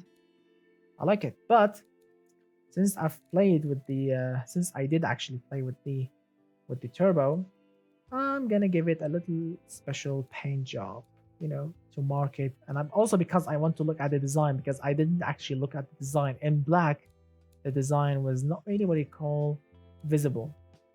White, no. Red, still no. Yellow, no. I don't know. I like it in green. But which green? Lime? Or I don't know. Which one of those do you think will be suited? Oh, I like it in blue also. Alright, so let's keep it in green then. Let's keep it in green. Rims, black rims. Yep, that's gonna be looking sick. The brakes, yeah, no, let's keep it in regular steel brakes. Here we go. Now it's something else, but I want to give the bonnet. Where is the bonnet? Here we go. So this is not carbon fiber. Still not carbon fiber. Still not carbon fiber. Here we go. So this is brutal black. This is plastic. This is what? Here we go. This is carbon fiber. Here we go. This is carbon fiber then. Here we go. Everything is now looking decent. My idea for a car in 10 minutes challenge will be good. think for a 10-minute video. Why not? Maybe why not? Why not? I can make it someday. You know, a 10-minute video car build ish. This is what carbon fiber still. Everything is still carbon fiber. Here we go. Ooh, another thing that I want to also use carbon fiber, which is of course the rear wing. It's gonna be looking great with carbon fiber also. Carbon fiber rear wing. Let's see. This is carbon fiber. Let's check. Yeah, it will look better in carbon fiber. Also this one. Here we go. Now the car looks beautiful this way. I like it. All right. Mr. Spicy, this is, I mean, yes, it may look like a raced Reno, I guess, but it's really a monster on the track. It's front-wheel drive. Wow, it's front-wheel drive, actually. I just noticed that. So it's a front-wheel drive, manual. So yes, it may look like a race car. So, all right, let's export it to BeamNG. Let's export this thing to BeamNG and move to BeamNG, actually. There is not much time to make another car, so let's move to BeamNG after this one because I want also to show you the prize for the challenge. Here we go. A front-wheel drive racing car, that's gonna be sick. It used to be black, to be completely honest with you. It used to be completely black, but I painted it in green.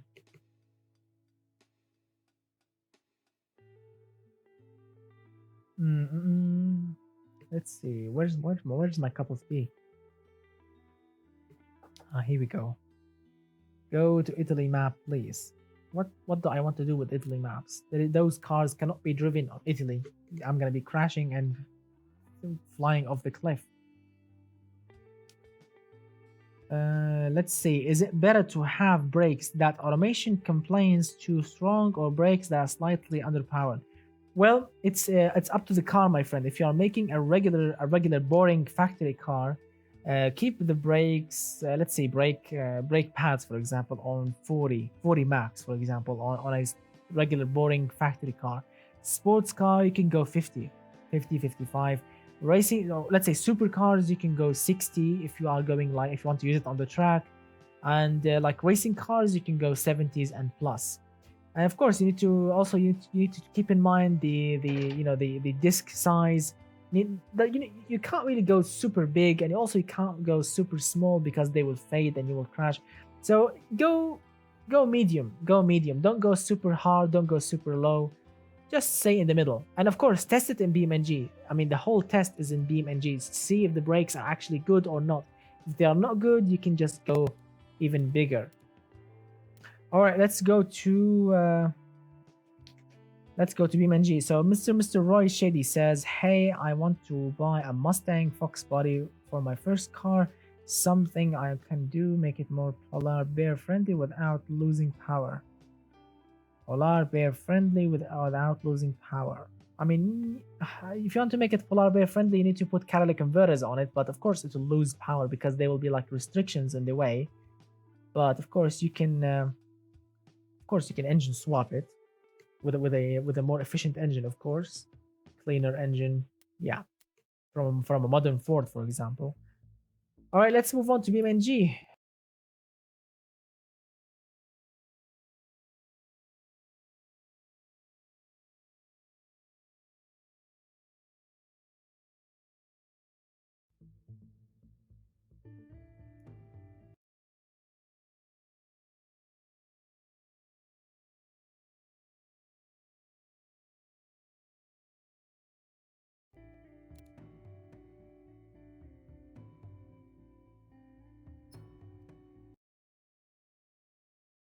Here we go.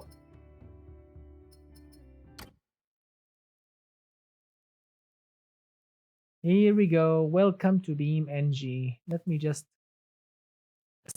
adjust the resolution because when I go from automation game to BeamNG while streaming, it will actually change settings.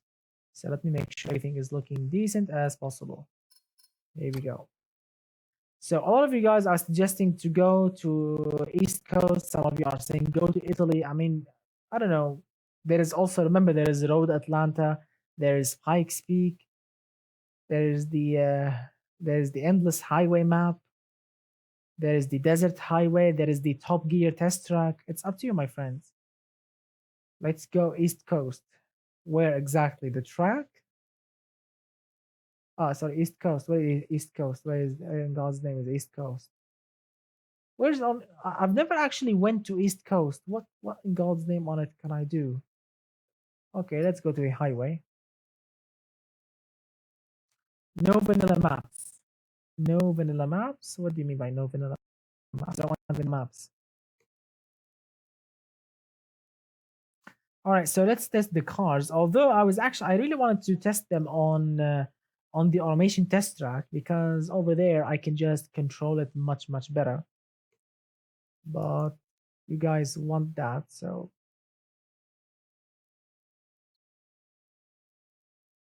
why not?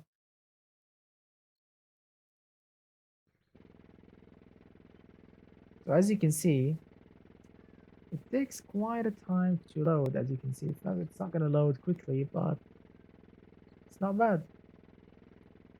Here we go. Is it still running, or or did the game crash or something? Oh, the game crashed.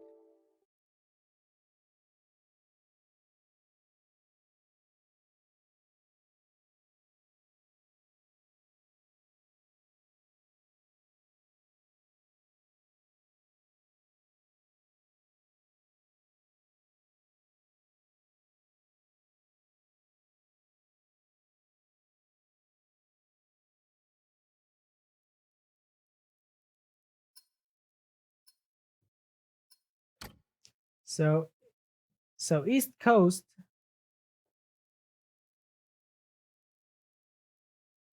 So the East Coast crashed, unfortunately. So yes, the East Coast unfortunately crashed. So let's go to the automation test track because it seems to work much better. Here we go. West Coast. I actually like the West Coast track. I actually like it. It's big. It's really nice. It's really nice.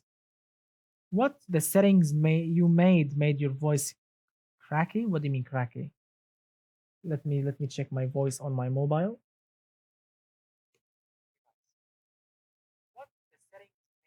Everything is looking decent. There is no need to change anything. Maybe it's your internet, my friend.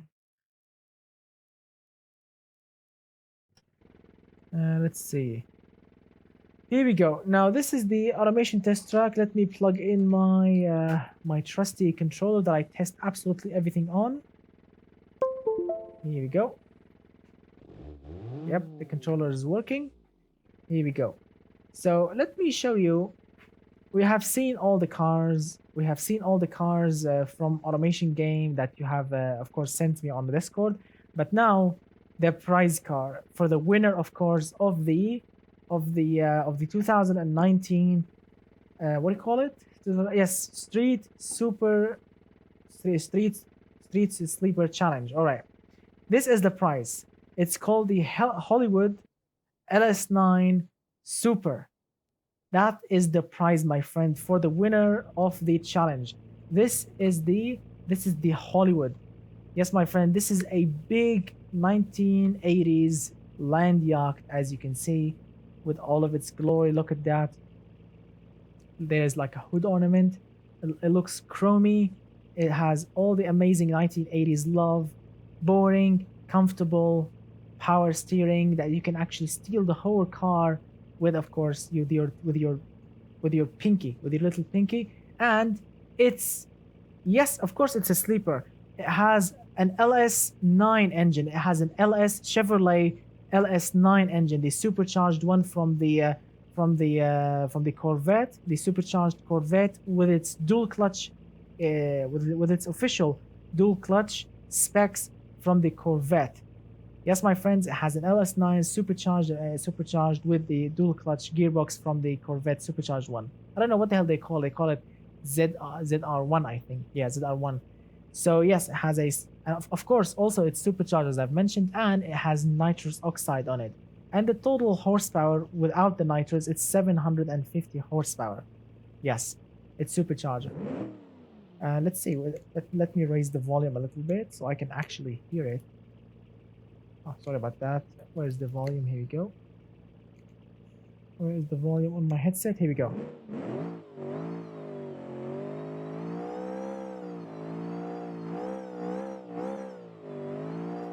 Mr. Spicy, if you don't like the prize, I mean, don't participate because that's the prize for the winner and it's not slow, so don't miss it.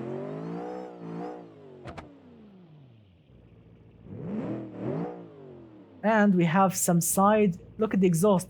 We have side exhaust.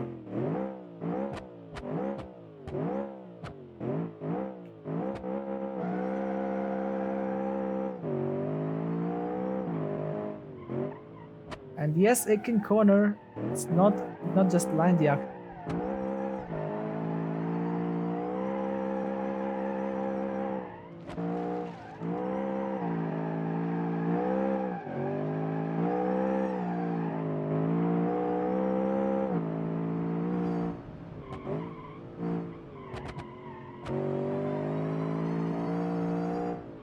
So the winner, of course, of that challenge will receive a copy of this car, of the Hollywood LS9.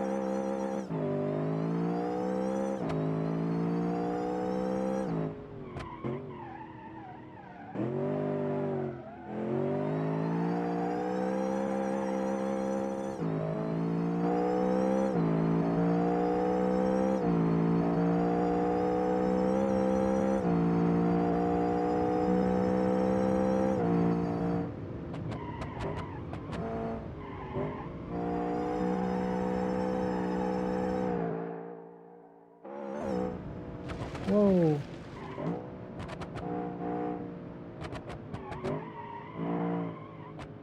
Yeah, why not? I would love to test it on the drag strip.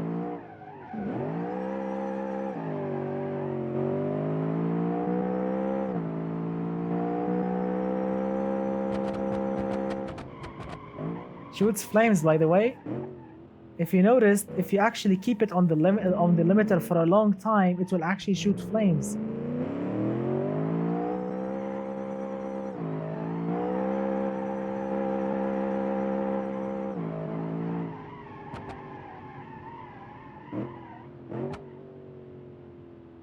Let's guessing games return. What do you mean by that?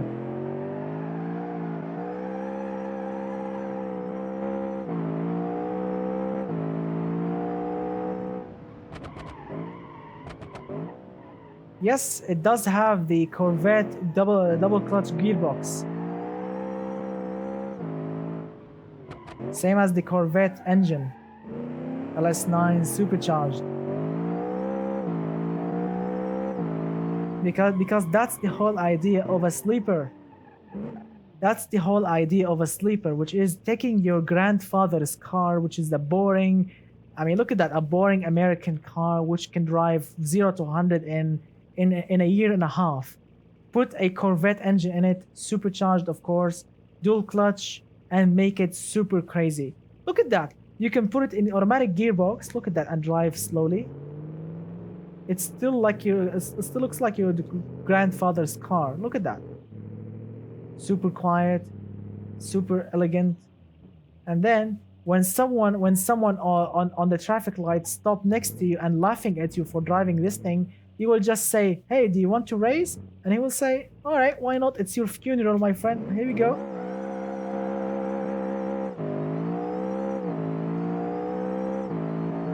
You will leave him to dust. Yeah, that's what I want. That's what I really, really love about sleeper cars, and that's what I want to see in the challenge, of course. That's what I want to see.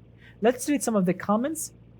Mr. Alhek says, "Could we tune our engines that we fitted in our cars?" No, I want factory engines because, as we all know, this engine, the LS9 that I'm using, it's supercharged from the factory, and yeah, it's already making tons of horsepower. And no, I want to see using great engines from the factory. Choose wisely what kind of engines you want to use from the factory, like an LS7, for example. That's a nice engine to use.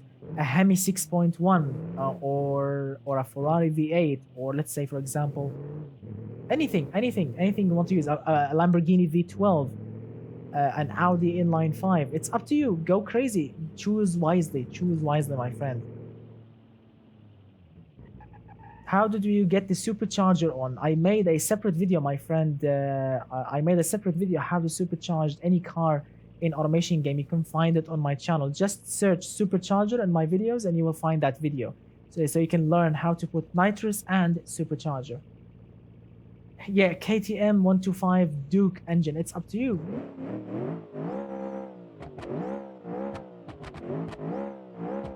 All right, fun is done. Let's test your cars then. Here we go. Let's test your cars. Try the Zonda. I will try them all. I will try them all.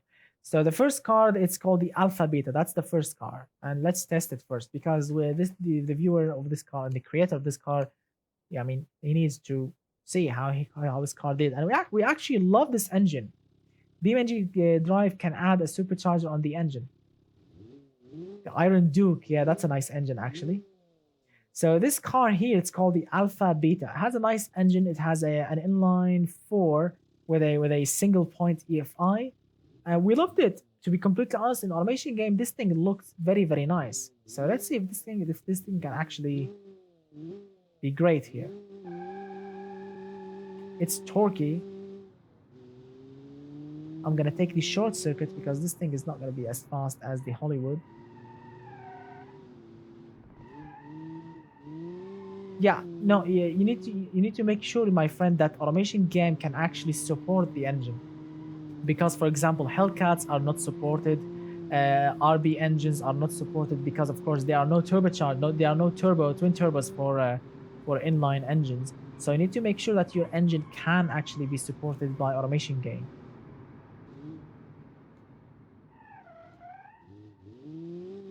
What do you mean you can't put a supercharger on your cars? It's easy. Just download the file, put it on your WinZip BeamNG file, put the magical word in it, and job done. When you fire up that car in BeamNG, you can actually supercharge it. It's simple. It's the Zumi's pizza cousin. Everyone loves the Zumi. Everyone loves the Zumi. The Zumi is turbocharged, by the way, if you don't know that. How in God's name it didn't work? Everyone told me it did work. It's easy. As I've mentioned, download the file, download a program called JBeam. I don't know. Sorry, Notepad++. Open any BeamNG car you created, and just throw the supercharger file in. Just throw it in, drag and drop, and then open the car file name using the Notepad++. Add the magical word in it. Save it. Fire up BeamNG, and you will find the supercharger in.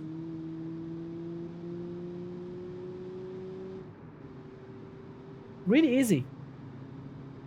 I mean, really simple, Mr. 1994 Toyota. I mean, really, really simple. Just go step by step. I promise you, it's easy.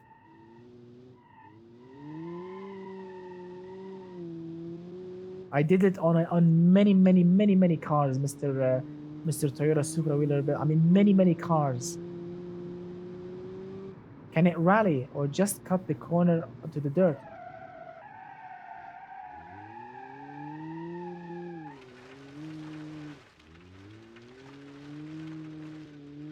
Let's see, where is that dirt track? I forgot. Ah, here we go.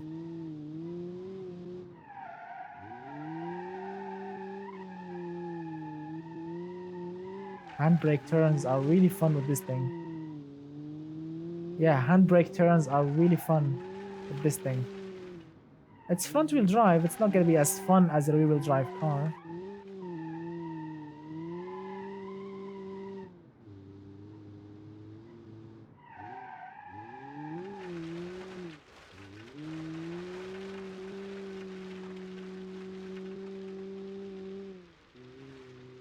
Oh, I really do hope so. I really hope so, Mr. Zaki Bhai.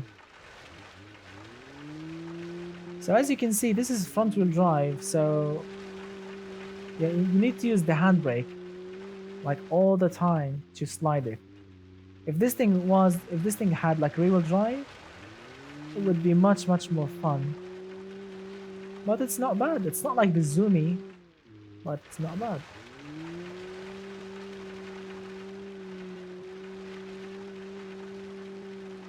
Drift the roundabout. Well, we need a rear-wheel drive car. Or the Hollywood. The Hollywood can actually drift.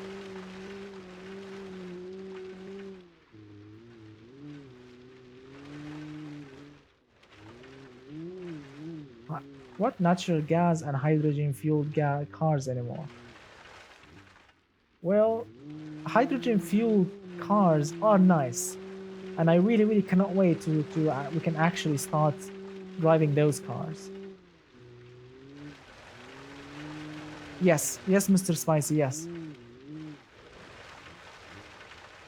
So this car, it's not bad, really. This car, it's not bad at all. Really, it's not bad at all. It's front-wheel drive car. It's not bad. It's a nice 1980s car, really. Yeah, and as you can see, we have another alpha. We have seen in from the Italian Love Challenge. Here we go. So the next car, it's called what?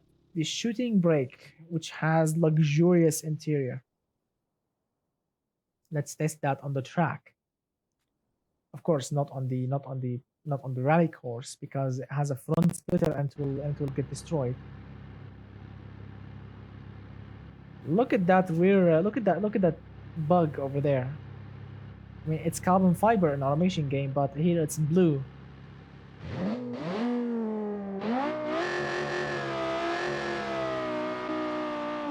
Oh yes, it's rear-wheel drive. Oops.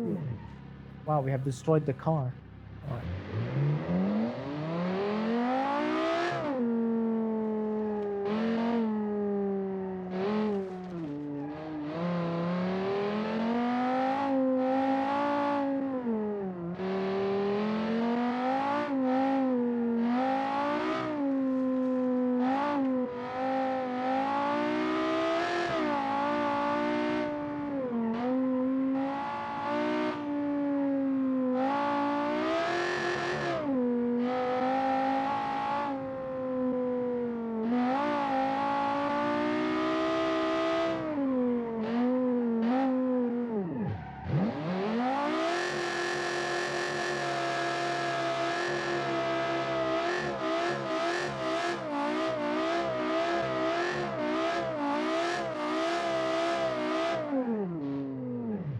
You know what? You know what, guys? This car, I think I know the appropriate place to test this car. I know the appropriate place, the perfect place to test this car. I mean, really the perfect one. Let me show you. Utah, USA, West Highway. Yes, my friends, I know the perfect place to test this thing. So prepare your headphones or your mobiles or whatever device that you are using because this thing is gonna be loud. It's gonna be super loud. Oh no no no no no. No, Mr. Spicy, you will know you will know. You will see in a moment. You will see in a moment what I'm gonna do. Because this thing has the sounds of an angel, V10 angel up front, and it needs to be tested properly. I know just the place. Here we go.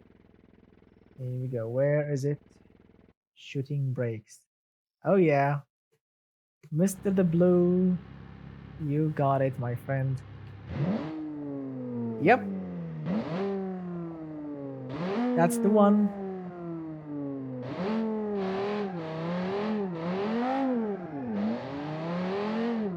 All right, let's start very gently. Here we go.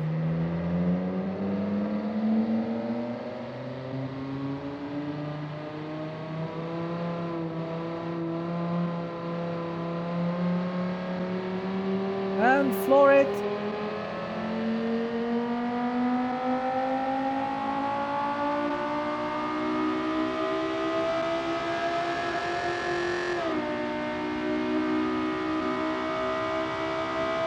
Oh, God's name.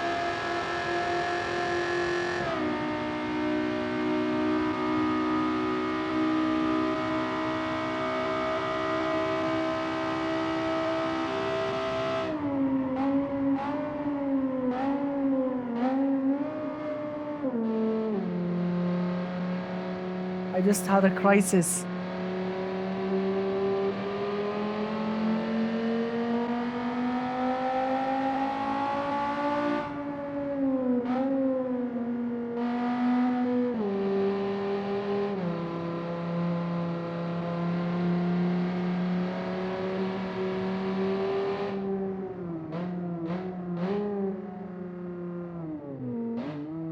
I just had a crisis. Oh, I want to do that again. I want to do that again.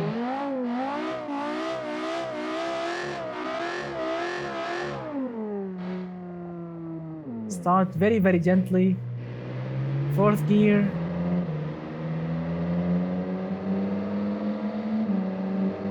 Very gently.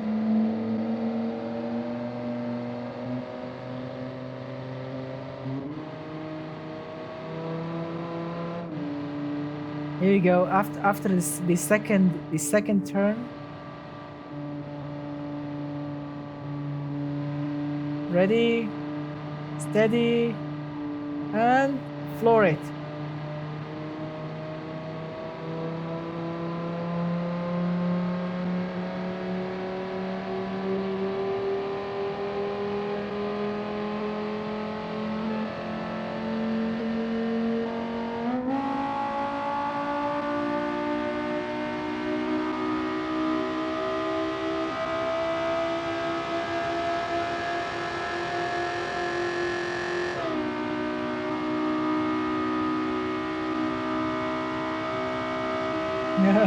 Yeah. Oops. Nope. I'm not gonna crash it. I love this car. I'm not gonna crash it. Oops. Because we were going downhill. Now we are going uphill. So we need to try again. We need to try again, but we need to drive downhill. So let's see.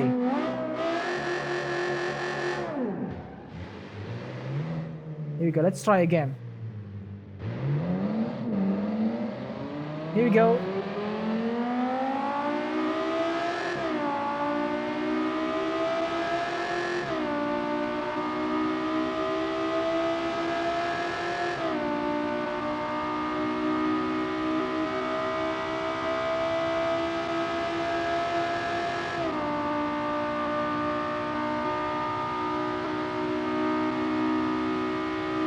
I'm not really paying attention. I'm enjoying my time.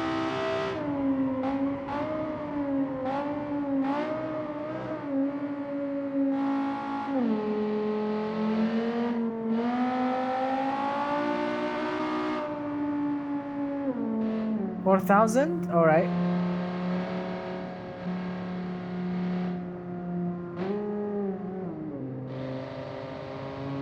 Here we go.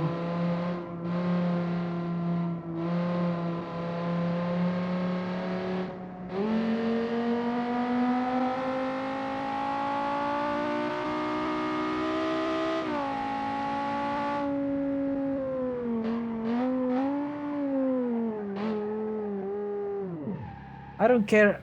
I really don't care if this car is is bad driver or looks rubbish or has luxurious interior.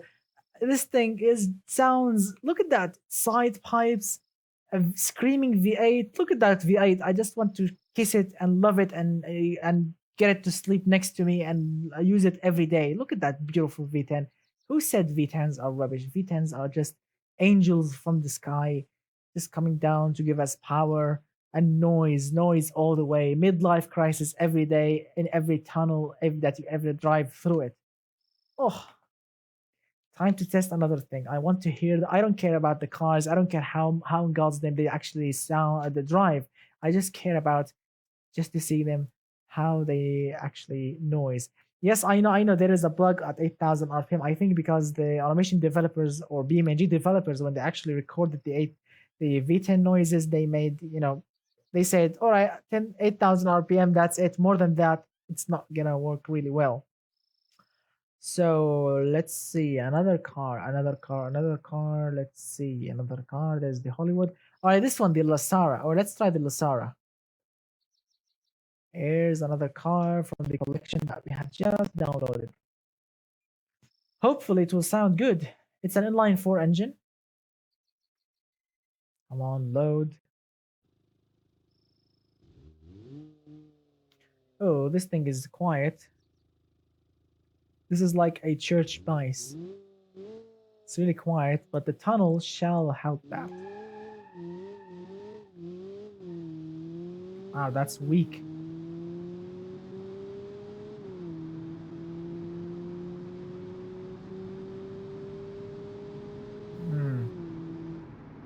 All right, let's start gently.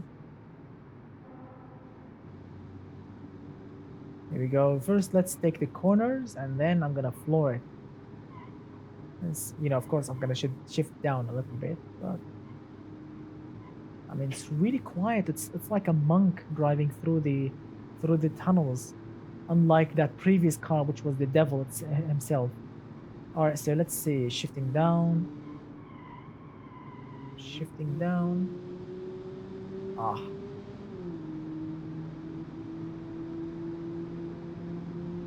I mean, it's not bad, but it's not really as crazy as the previous engine.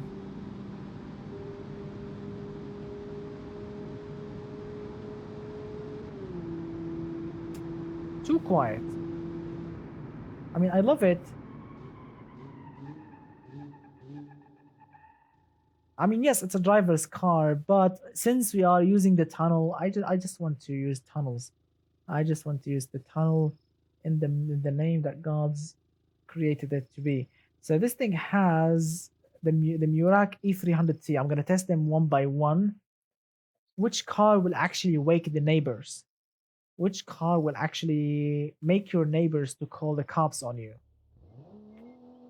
Oh, come on. This thing is really quiet. Oh, just too weak. I'm sorry. No. This thing is not appropriate for the. No. This thing is not appropriate. Let's take. Oh, I want to see the super. So this is the Monaco V12. The prize. This is the prize for the. This is the prize for the. Of course, the Italian beauty car. I'm gonna keep it a surprise. I'm gonna shift it early.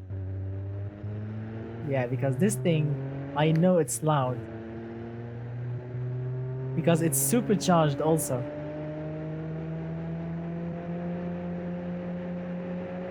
So who's ready for some V12 love? It's already loud here. All right, I'm gonna reset the car here so we can start every moment. Here.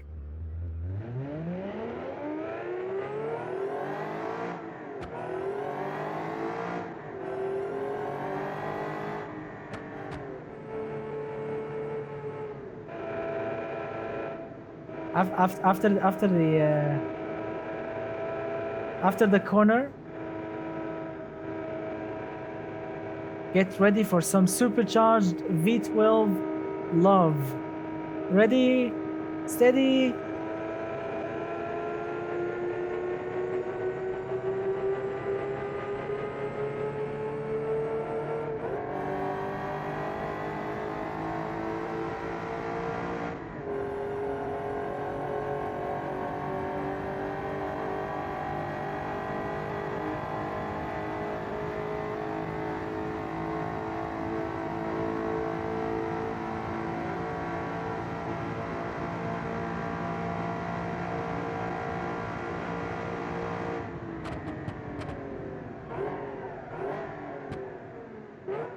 No ABS.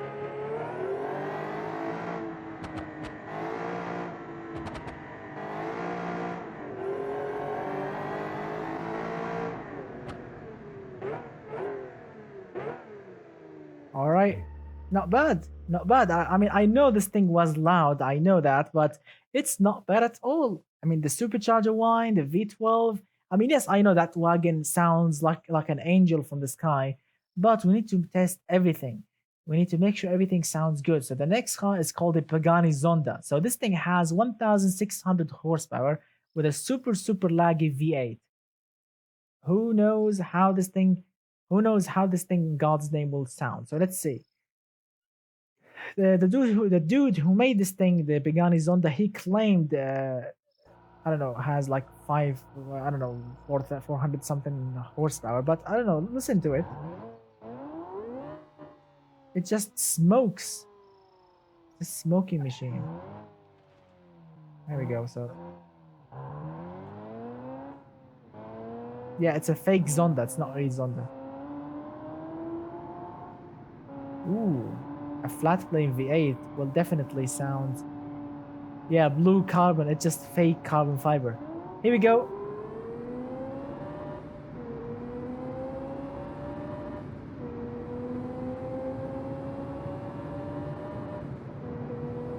The engine is getting destroyed.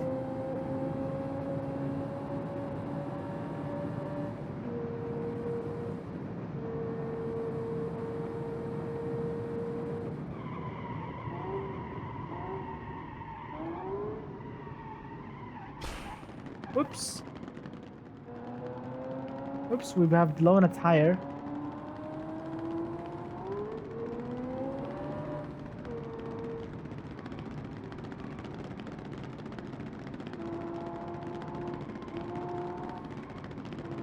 Look at that, it's still cornering.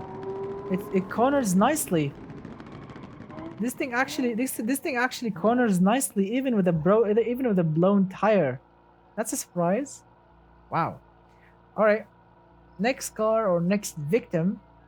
Let's see which engine actually will sound better. We have this one is called which looks like a what is it? No, which looks like a training shoe from Puma or something. The SWM 92. Yeah, this one which looks like a training shoe. Let's see how this thing will actually know, because this thing has a 3-cylinder engine, and as we all know, 3 cylinders are loud engines. Yeah, listen. Yep, it's a loud engine, so who knows what in God's name this thing will sound. Yep.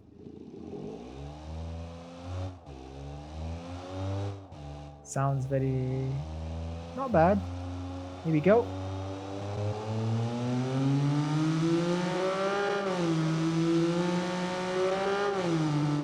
Whoa, sounds good.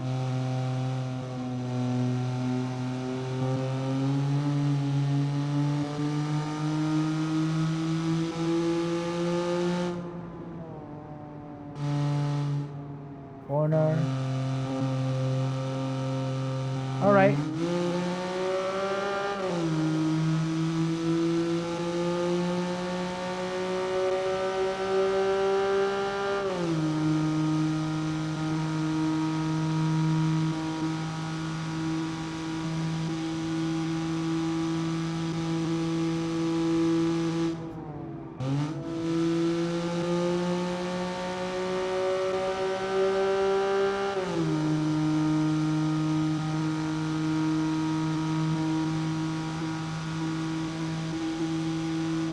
The top speed is really weak, so you need to keep it in, slow speed so you can actually enjoy the noise. Yep. All right, that's done. Now let's see what other car we have. Training shoe is done. We have this thing, which I don't know. Some people said I said it's a supercar. Some of you said it's a sports car. It's looking, I don't know, unique. So let's see. Let's see. And last car that we'll be testing, which is of course the Hollywood. See how that thing will drive. So this thing, flat plane.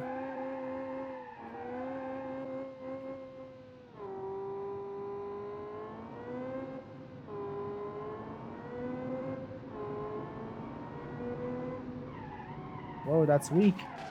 Oops. That is weak noise. That is a weak noise.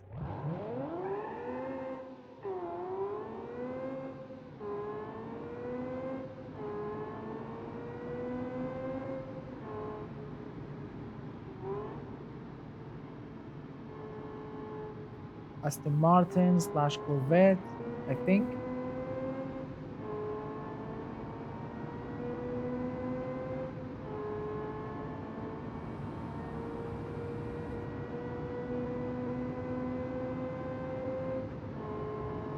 Yeah, that inline 3 actually sounds much better than this flat plane. This one is quick.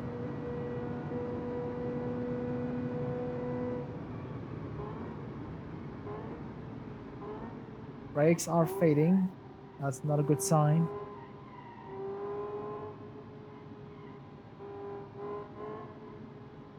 Nice.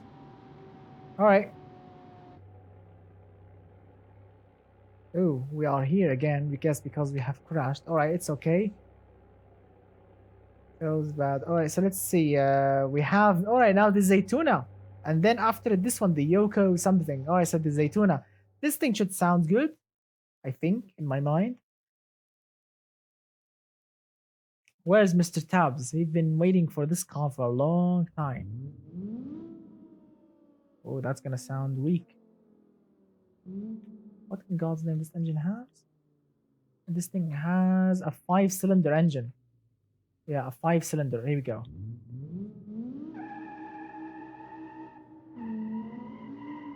Oh, it's a front-wheel drive beast. Yeah, I think so. Look at that. So it's actually in a straight line. Oh, this thing. Oops. Oh my goodness. I want to crash it. Hello.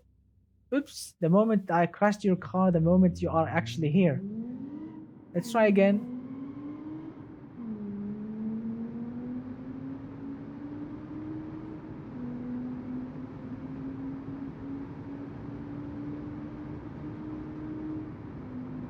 Yeah, the mufflers, yeah.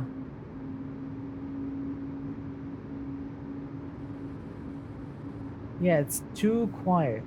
Mufflers are really, really, destroying the noise of the car. And it's not really what you call stable in a straight line. Oh, look at it shaking!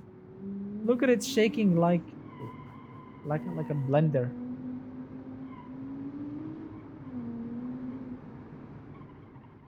Shakes like a blender. It's not bad. Not bad at all. All right, now the last car before we test the Hollywood, which is this one. It's called the what? The Yokio, something like this. This thing has a V6. Hopefully that V6 will sound good because I don't like quiet cars. Oh, there is hope. There is hope for this engine. There is definitely hope for this engine. Finally, some V6 love. Ooh, listen to that.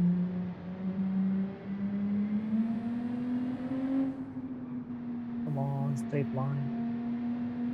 Here we go. Oops, no, here we go.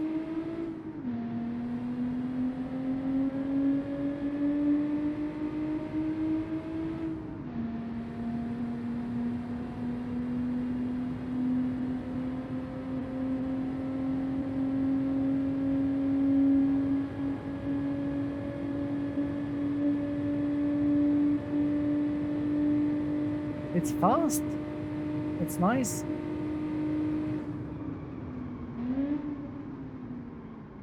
Brakes are fading.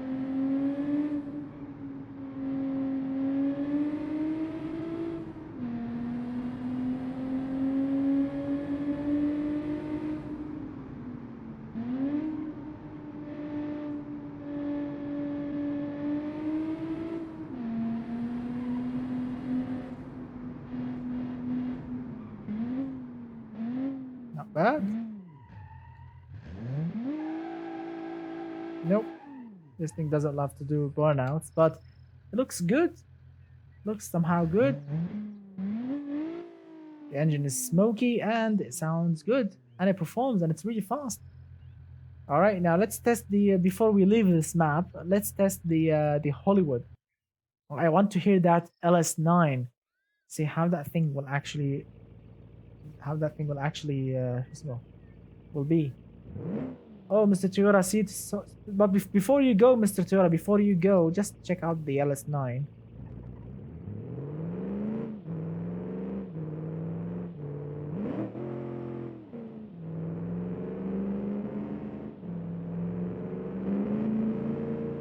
Who's ready for some V8 love? American V8 love. You know, just when we go to the straight line.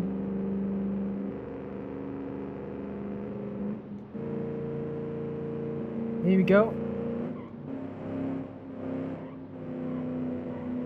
Ready, steady, go.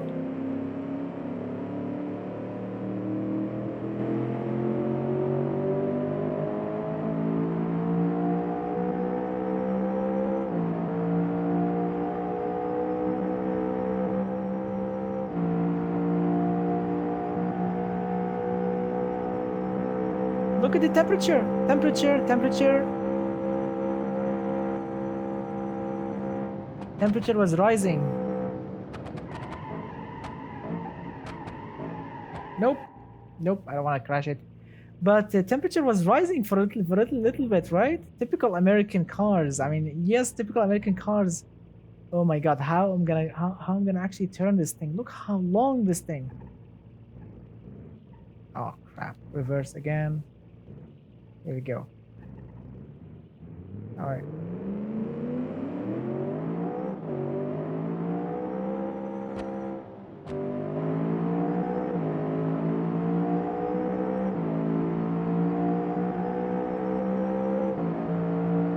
Check out the temperature.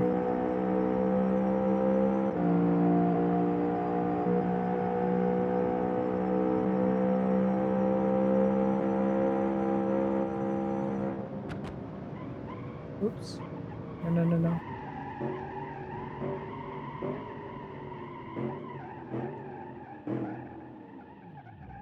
What do you say about my Murica car? Which one was the Murica again? 0.9 mpg, yeah. It's a thirsty beast. This thing weighs around 2,400 kilograms, so it's a heavy beast with an LS9 engine. Oh, good night, my friend. Good night. Have a great time, and see you next time. See you next time, Mr. Toyota. Have an awesome time. The Muroc E300. Well, my friend, if you are watching, the L3, this one, the Muroc 300, it has a very, I mean, it has a 3-liter inline six up front, which is good, but it's a choked engine. The turbocharger is just useless. It's actually the turbocharger is actually choking the engine. It's not making any extra benefit. So if you actually remove this turbo, the engine will actually work much better than this because it's a cast iron engine. It's a heavy engine, 195 kilograms, and it's really, the turbo is just useless. It's like putting your hand in front of the intake, just to choke it. I mean, I apologize, but that's the truth. Look at that. And it's really lame. It's not really what you call quick. I mean, for a 3-liter inline six, it's not really what you call. Look at that. I mean, it moves downhill, but yeah, as you can see, I prefer to remove the turbo. Remove the turbo, tune the engine much better, and you will end up with a better result, my friend. I promise you that. Because putting only 3 psi of boost, look at that, 3 psi, it's just nothing. Oops, sorry about that. So putting 3 psi only, that's not really what you call boost. It's just, you can just grab the intake and blow in it with your mouth, and it will be 3 psi. So it's not really what you call impressive. I apologize, but that's the truth. Remove the turbo, make it much better than this, and it will perform much better than this, and add more features back there. I mean, look at the headlights, look at the taillights, so look at the taillights. I mean, add, put like a line here or something, put some badges, write the name of the car. I mean, there's a name here, but it will look much better if you write it here, and like if you want to keep the turbo, put a turbo badge here. Put like, let's see, what else? Put like a third brake light here on the back window. Let's see, put like a line in the middle or something, maybe a hood ornament or something. I mean, all these things will make your car to look much better, but in general, it's actually a nice looking car, but the engine is just disappointment. Yeah, my friend. All right, a lot of you are requested to go to the drag strip. A lot of you wants to go to the drag strip. All right, let's go to the drag strip and see how this thing will perform. 15 horsepower car next stream. Well, if you can actually make it, why not? I can test it the next live stream. So let's see, where is that? West Coast, drag strip, and let's take, starting of course with the alpha. Let's see how this thing will actually do. It's gonna be hilarious, but let's see. So it's getting late, everyone is asleep, and I'm having fun. I'm really having fun. My throat is still working. I'm not. I don't have any sort of any sort of danger to manifold warning lights for my throat yet. So yes, I can continue. And I love drag racing, so yeah, that's gonna be awesome. Also very very cool. Klashinov. I love the name of that car, Klashinov. Klashinkov. 15 horsepower. I mean, a Kalashnikov name is a very very strong name, but for a 15 horsepower car, that's not gonna be cool. I mean, for a 15 horsepower car, choose a weird, a funny name, not a strong name. A Kalashnikov should be for a strong car, not a weak 15 horsepower car. All right, so let's see. This thing's gonna be hilarious. It's 115 horsepower on the drag strip. Here we go. Here we go. How much time do you think it will take? Come on, tell me. How much time do you think it will tell me? How much time do you think it will take?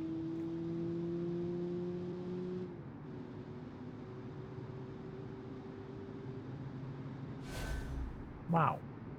What in God's name is that? 17 seconds. That's forever. 17 seconds. Wow. Look at that. It's the slowest car here. I mean, look at that. It's the last place immediately. That is absolutely crazy. Let me plug my phone. It's about to die. And here we go. Samsung, especially the old ones, are not really the best ones in battery life. Yeah. So all right. So this one took a long time, which is not really impressive. Let's try now the next car. This one, the shooting brake, everyone's favorite wagon because of its engine noise. It's electric in real life, but I had to put a Lada engine in it or on it. Engine in it. Ah, Lada engine in an electric car body. Can you imagine a Tesla with a Lada engine swapped in it? That's gonna be sick and hilarious. Arriving at a meeting with a Tesla, everyone talking about MPG, and then you are running with a Lada engine. All right, so this is by far everyone's favorite car because of its noise.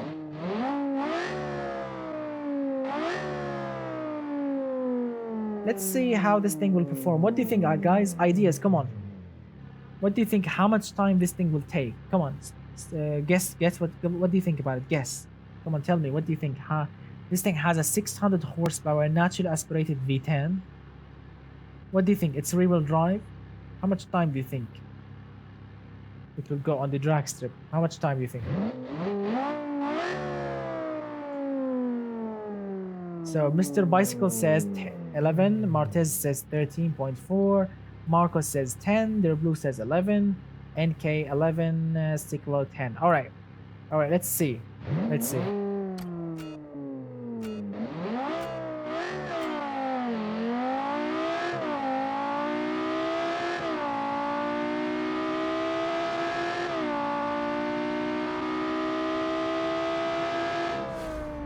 11.4. Wow. So none of you, I think, none of you actually guessed that. But 11 seconds. It's a still 11 seconds car. But yeah, most of you actually got really close to it. I mean, most of you said 11. Some of you said 10. Some of you said 12. But yeah, 11-second car. It's actually a quick car. 11 seconds is a very, very quick number. It's not bad at all. Nice 600 horsepower family wagon. That's a nice number. All right, the next car. I'm gonna test the good cars only. I'm not gonna test the basic cars. So let's see the Hollywood LS9. That's gonna be sick. Hollywood LS9. Yeah, you were the closest. That's correct. Now the Hollywood LS9. How much do you think? All right, let's start guessing on the Hollywood LS9.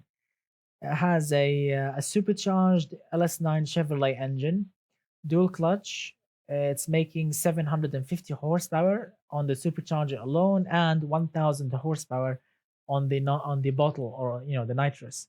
So how much time do you think it will take? Mr. Marcos says 8 seconds.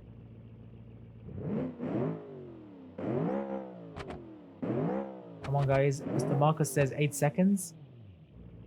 Mr. Sikla says 9. Come on, the blue. 9.2. Martez says 9.7. All right. So we are in the 9s and the 8s.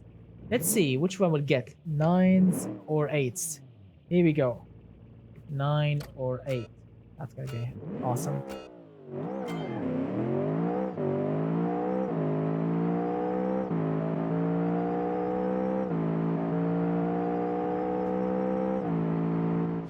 Man, 10s. This thing will run 10s. Mr. Bicycle, wow, you have thrown a 10 at the end. And you were right. 10 seconds car, it's a 10.4. This is a 10 seconds car. It's actually quicker in a straight line than that wagon. Of course, this thing has more horsepower, that's obvious. But yeah, 10.4. Nice work, Mr. Bicycle, and everyone that has actually said 10. Mr. Stickle also said 10, I think. Yeah. So really, really nice. Really, really nice time. All right, let's see. Next car. Next car will be, of course, the Zonda-ish. The Chinese Zonda, or the fake Zonda. Forgot that the N2O needs longer to activate. Actually, it activates immediately. Like it's like, I mean, activates immediate because I toggle I activated myself. It's not toggled. It's I activated manually. Brazilian Zonda. Yeah, fake Zonda. You know, eBay Zonda. It's an eBay. I mean, the buyer will tell you on eBay to if you squint really hard, it's actually a Zonda. All right. So let's see how the fake Zonda will do. Oh my goodness.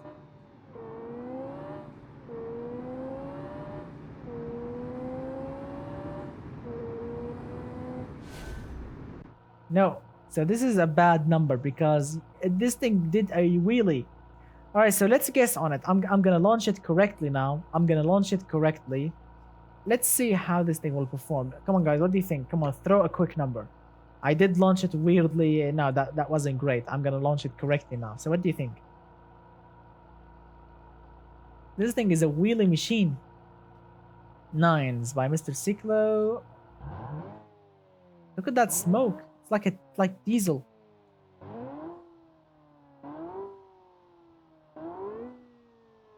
It's like diesel. Diesel Zonda. Can you imagine a Zonda with a diesel engine? All right, here we go. Let's launch it now correctly.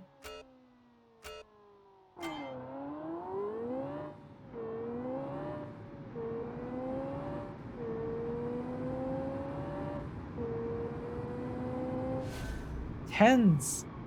But if you actually as you can see, 10.041. If I can actually go again, I can get it to 9.9. So you can say it's a 9-second car. I mean, if I can go clean, one more time clean, I can get it into the 9s. But yeah, it's a 9.9 car like this. It's a quick car, and you need to launch it correctly because if you rev it too high, it will do a wheelie. If you rev it too low, the turbo will just be lag, and then it will start working again. So it's a nice number. 10, 9.9. Very, very nice. Everyone actually guessed that, except Mr. Marcos. He said 8, which is not going to happen with this car. All right, now let's see. All right, let's test the tab. They're not this one. Where is it? Where's the Zaytuna? Where is the Zaytuna? Where is it? Here we go. Tab Zaytuna. Let's test this one. And then that V6 thing that looks like Honda NSX / 300Z or 300ZX. So let's see the Zaytuna. It's a front-wheel drive car, 340 horsepower-ish. It's a track car. So what do you think? How much time it will take? Remember, it's front-wheel drive. It's 340 horsepower. What do you think? What do you think, guys? Come on, throw a quick number. This one. What do you think with this car here? 340 horsepower, front wheel drive, 14 by Mr. The Blue, 11 point by Mr. Marcus, 11 by Mr. Spotless Games. Yeah, yes, I forgot the training shoe. Yeah, I will test in a minute. 12.4 by Mr. Martez, Here we go. All right, let's test it. 11 by Cyclo.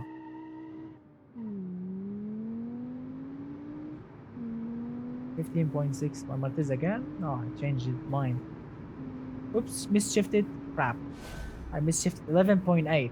All right, let's try again because I misshifted. Oh,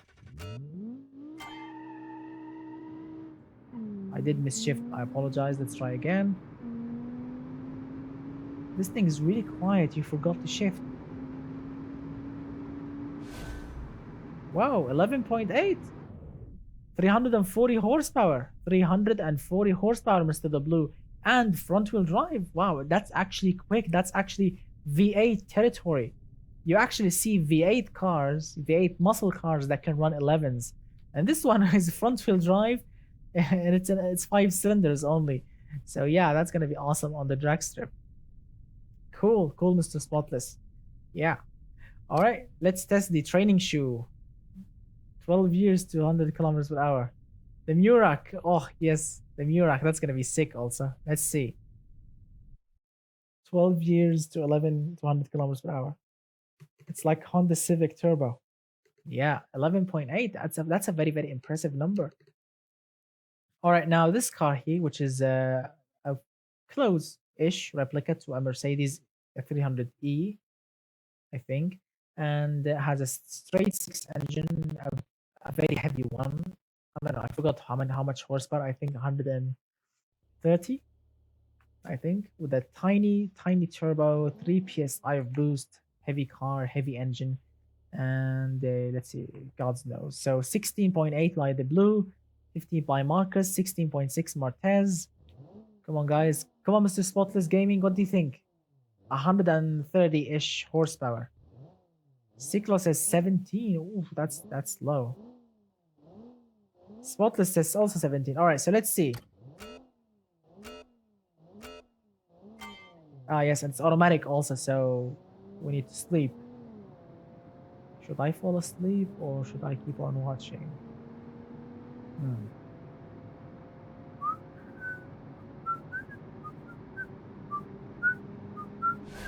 16.4. Wow. So you guys were absolutely close, except the 17 ones, but the 16.4. So that's absolutely spot on. You guys should be working with on the drag strip. Wow. 16.4. But it's still faster. Look at that. It's faster than the Alpha Beta. The Alpha Beta, which is the first one that we have tested, that thing did 17.5. This thing did 16.4. So it's better. Wow. All right. Now the training shoe. Where is the training shoe? The training shoe is very, very good in acceleration, but in top speed, it's rubbish. All right. Now the training shoe. Wow, I forgot the specs of the training shoe. I think it's a 300 no, I don't know, 300 horsepower, 250 horsepower. I think 250 horsepower, 3-cylinder. Yes, yes, yes. I remembered now. 260 horsepower, inline 3, turbocharger, and it's all-wheel drive. And I think it's dual clutch. So what do you think? What do you think, guys? 13 by Mr. Marcus.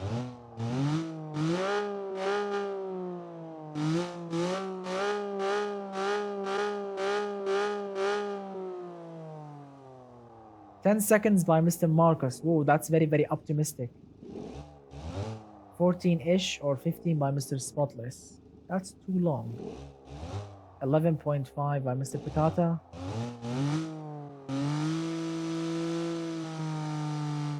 12.3, 12.7. All right, so let's see. Oh, this thing accelerates hard.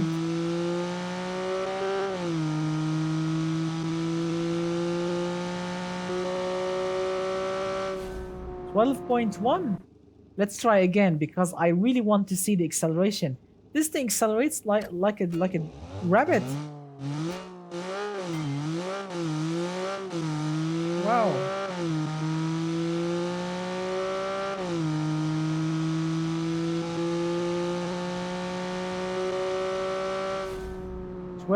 exactly. So 12 seconds exactly. 12 12.0, as you can see. What happened with this car? So yeah, 12.0, that's actually very, very nice. And let's see, who did actually suggested? No one actually said 12.0. The closest one was Mr. Ciclo. He said 12.3, so he was actually the quickest one. Wow, it's actually, this shoe actually is a true training shoe. It's a quick shoe. And if you can actually try harder, you can actually get it into the 11s, 11.9, which is like V8's territory. What a training shoe. Inline 4. Oh my god, this thing will actually will go into the 11s quickly with an inline 4 engine, making 300 horsepower. 300 horsepower inline 4, it will go into the 11s like that. No questions asked. Let's see. All right, let's test this one. This one is called the Strata. We forgot the Strata. This one. Wow, I forgot the specs of the Strata. Anyone actually remember? Anyone actually remember the specs of the Strata? I remember it was something like a flat plane V8, but I forgot how much horsepower. Oh, Mr. Archman, I apologize, but it's getting really late, and no, I've closed automation game. I'm sorry. Maybe the next one. You can still you can submit it. You can submit it on the live stream. You can submit it on the live stream. Submitting page. So next Friday when I open the live stream, I will download it. You can submit it right now. All right. So this thing.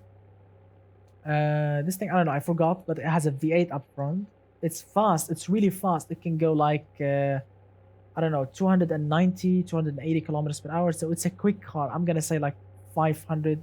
600 horsepower, I think. I don't know, I forgot. I'm gonna say 500 horsepower. So yeah, so let's see, 12.5 by Mr. Ciclo. 10 seconds by Mr. Spotless. Come on guys, throw a quick number. What do you think? How much this thing will take? You should take it around the track. The shoe car seems grippy and fast. Yeah, 9 or 8. So it's the 10.9. Mr. Abdurrahman says, wow, 8.5. That's very optimistic by Mr. Abdurrahman. All right, so let's see. Oh, sorry about that. Let me try again. Here we go. It's manual gearbox, by the way, so it will lose some time with the manual. Accelerates nice, but the manual, wow, 11.8. Let's try again. Hopefully I can get it to be quicker.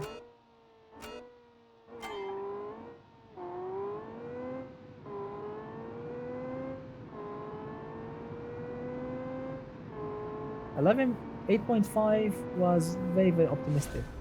So 11.7, as you can see, that's the quickest thing. That's the quickest time this car can go.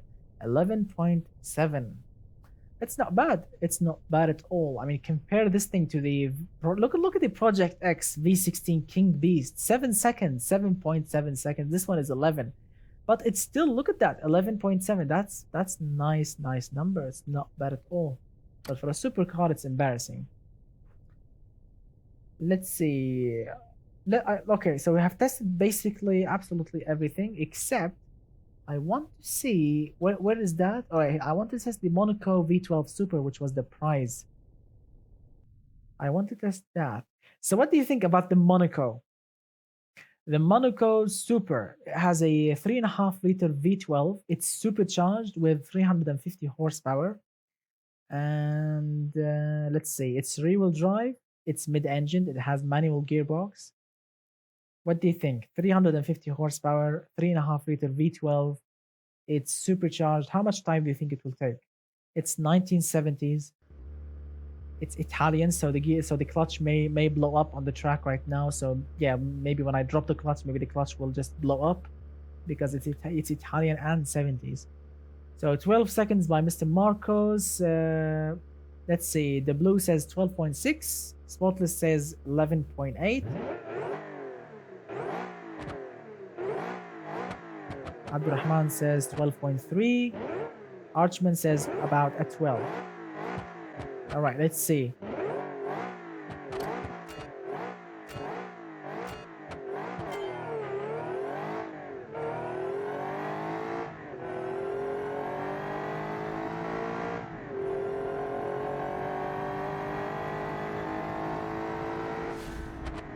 12.2.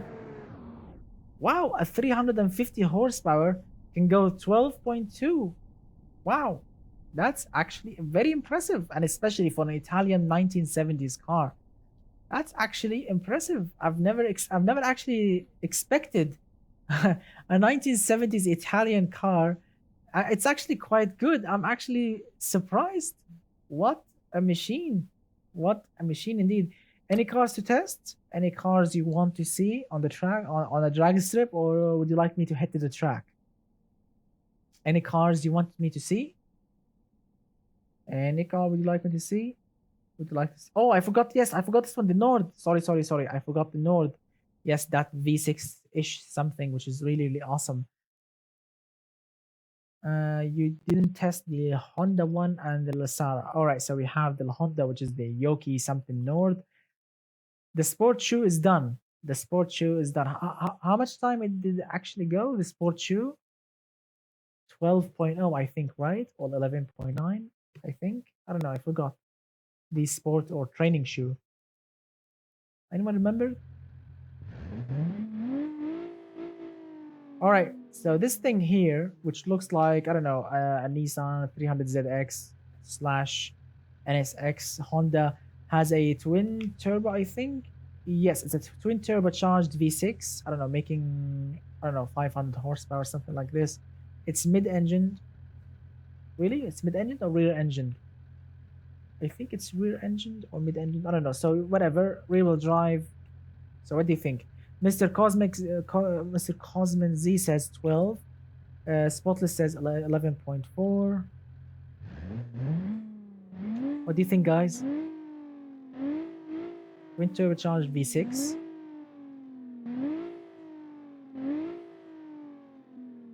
11.9 by the blue. 12.3 Marquez. All right, let's begin. Wow, a little wheelie. Marcus says 11. Wow, that was a little wheelie actually.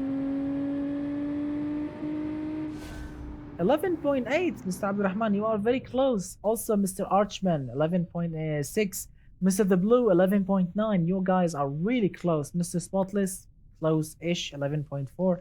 That is actually surprising. This thing actually looks and sounds good. All right, the last car, which is the Lisara. And then we move on to the track. Where's the Lisara? Lisara, where are you? Lisara, here we go. Oh, yes, the Lisara Pluma, which looks like a competitor for the Mazda MX-5. That's gonna be cool to watch. I think the Lisara has a 1.9 liter inline 4 turbo, making 200 horsepower, 190 something pound-feet of torque. So it's a competitor for the MX-5. Remember, it has aluminium body, aluminium chassis, so it's light. It's not heavy. It's rear-wheel drive. It has, I don't know, dual clutch, I guess. So it's gonna be cool. 12 seconds by Mr. Marco. 13.8 the blue.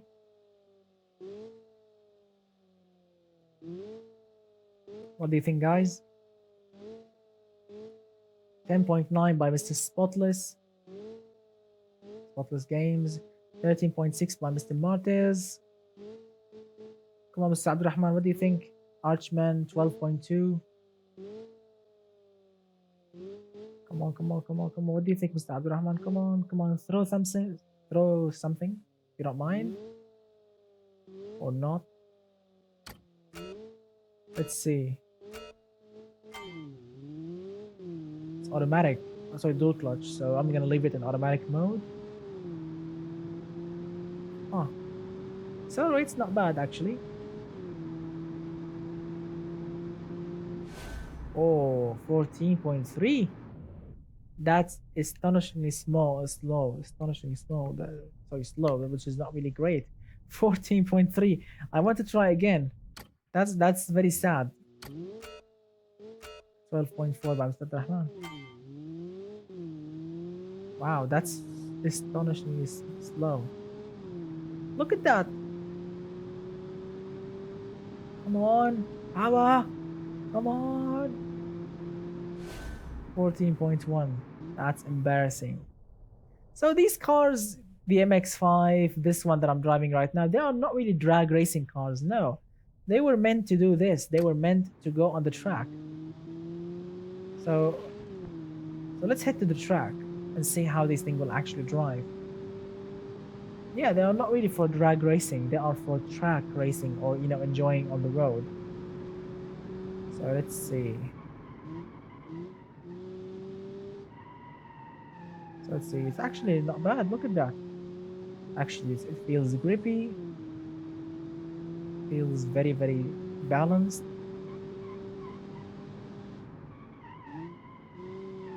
Look at that. It's rear-wheel drive. The horsepower is more than enough.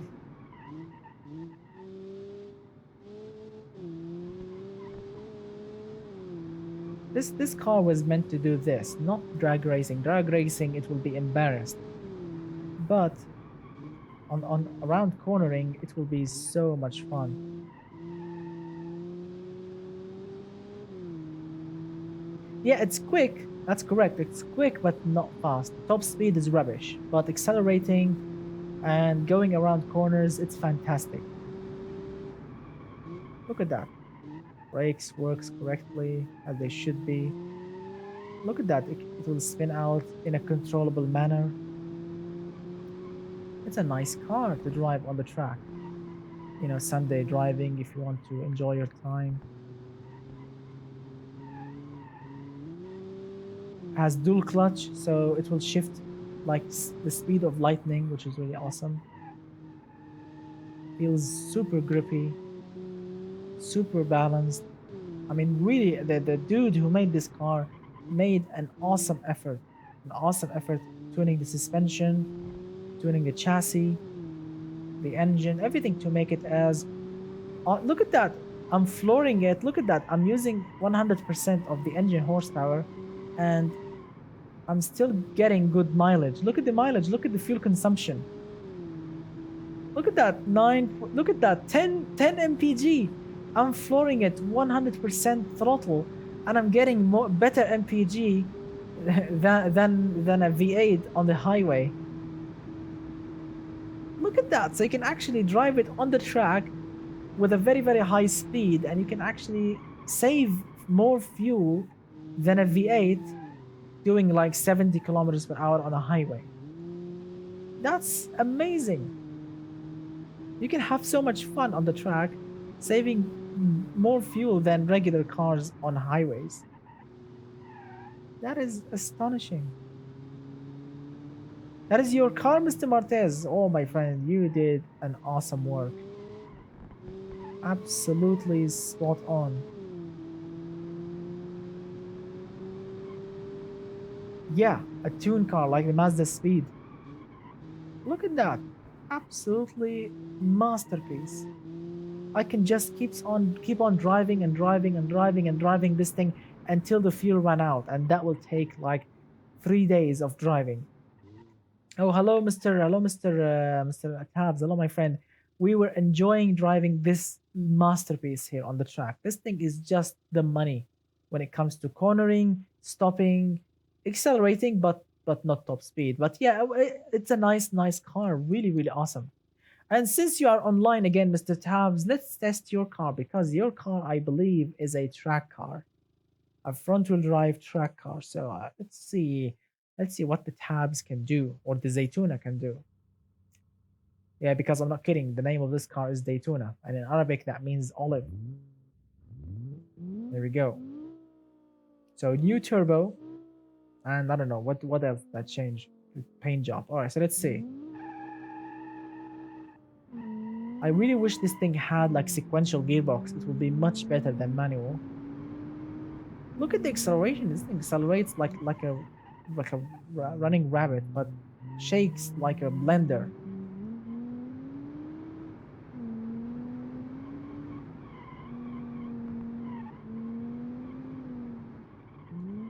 Tabs and the shoe. Right. Here we go. So Tabs is quick and it's grippy, but it's a little bit uncontrollable. Look at that. It's grippy in a straight line. It's grippy around corners, but sometimes it loses control. I think this thing has so much aerodynamics on it. I mean, really so much aerodynamics on it, which makes it really grippy, but somehow uncontrollable. Look at that. In a straight line, this thing is really quick. 340-ish horsepower.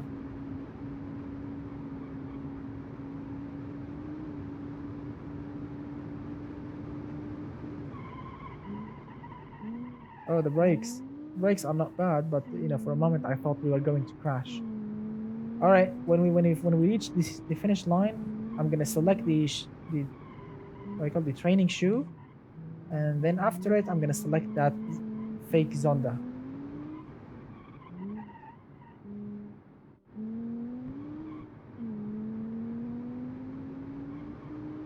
Wow, this thing actually is not bad. I mean, it's of course it's faster than that than the previous car, but this one is actually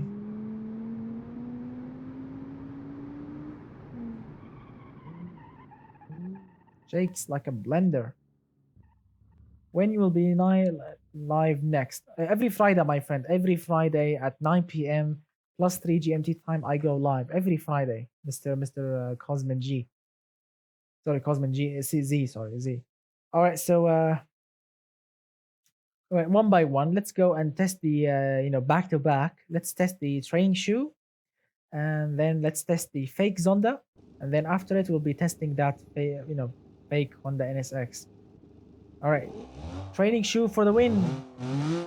3, 2, 1.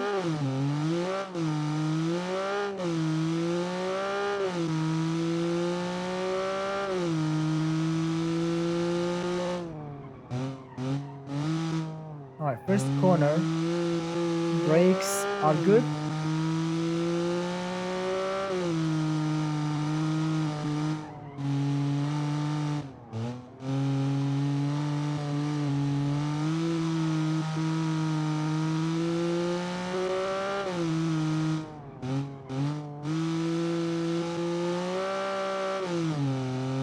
Wow, it's actually good.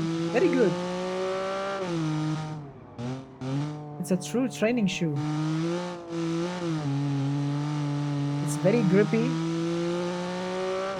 It's quick.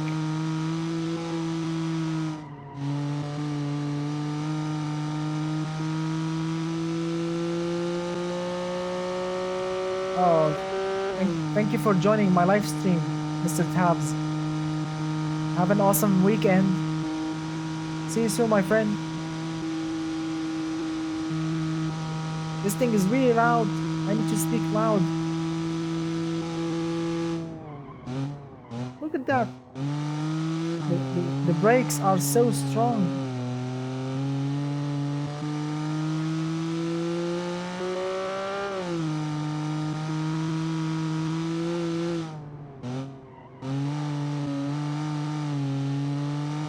Come on.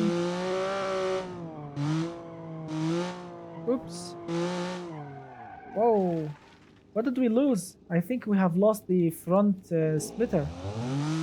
Who cares? Alright, it's a training shoe. We can buy a new one.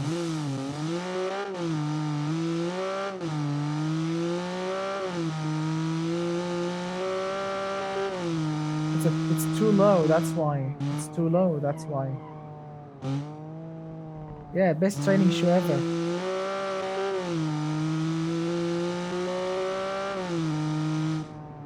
I think the problem was it's too low. Look how low it is. I mean, it may look normal in BeamNG, but I don't know because I don't know. This is not really clearance. I mean, this thing hits the ground really hard, as you have seen. It was like you know that corkscrew, corner in the Laguna Seca, track in the United States. That corner was similar to it. It's like a big drop with a corner. And this thing bottomed out really hard, and that resulted in spinning out and losing the front splitter. Yeah, that's the one. Look at that. That's the one. But yes, best training shoe ever. Yeah. All right, now let's test the fake Zonda. Where's the fake Zonda? Fake Zonda, where are you? Ah, here we go. Fake Zonda, and then after it, the fake Honda. Wow, that rhymes. I really hope I don't crash this car because it has 1,600 horsepower. Ready, steady.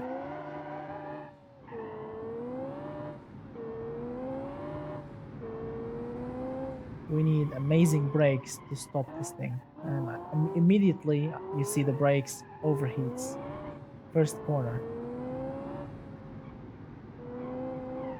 Putting so, oh my god, no. Yep, aerodynamics is not enough. The aerodynamics on this car is not really enough. But it's tough. We did actually hit the wall and it's still running. Yeah, the aerodynamics are not enough on this car to make a corner. Whoa. The brakes are rubbish. It's too much horsepower, not much aerodynamics to keep it in control, and the brakes are useless. They overheat quickly. Come on. And the suspension is collapsed because of that hit. Look at that, and the engine is overheating, or the turbocharger is overheating. Oh my god, no. No, that's not really. No, that's not controllable. No, that's not controllable, and this was a Richard Hammond moment. No, that's not controllable at all. Putting that much horsepower with rubbish aerodynamics, and look how. Let me show you. Let me show you. Look how skinny the front tires are. That's not good for handling, my friend. Look how skinny the front tires are. That's not good for handling at all. I mean, for top speed runs, yes, but not for no. Right. Which car would you like to see, Mr. Martez? Which car? My the prize car. Which one? The prize car, the super, the Megila. Which one? The multi. Which one? Vici, Tabs. Which one of those 1970s Italian would you like to see? The Cookie Monster, the Guziri, Mr. Martez. I'm waiting for you. Car that drifts. The car that can drift. It's the it's the Hollywood. The Hollywood can drift. But yes, we need to take the Honda first. Shooting brake. Yeah. All right. So the Honda, the fake Honda NSX first.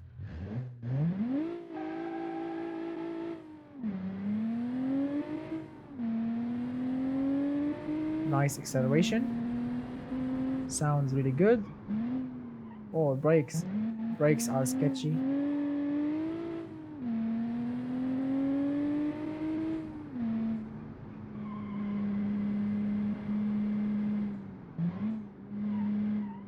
It feels balanced-ish. The brakes are sketchy. Oh, the brakes are not strong enough.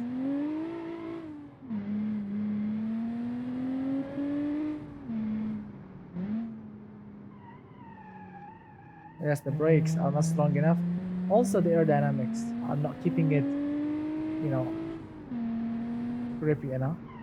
Oh, yes, not much aerodynamics to keep it grippy. We need to slow down. Here we go. Straight line performance. Come on.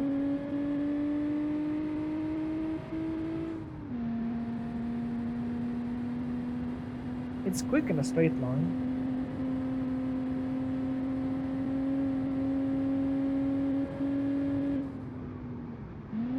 Whoa. No brakes. Brakes are overheating. Whoa, the brakes are completely useless.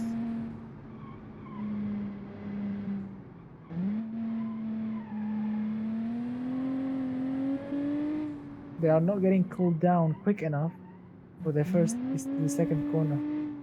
Oh, sorry, my friend, English only. I don't understand Russian. I apologize. I do apologize. I don't understand Russian.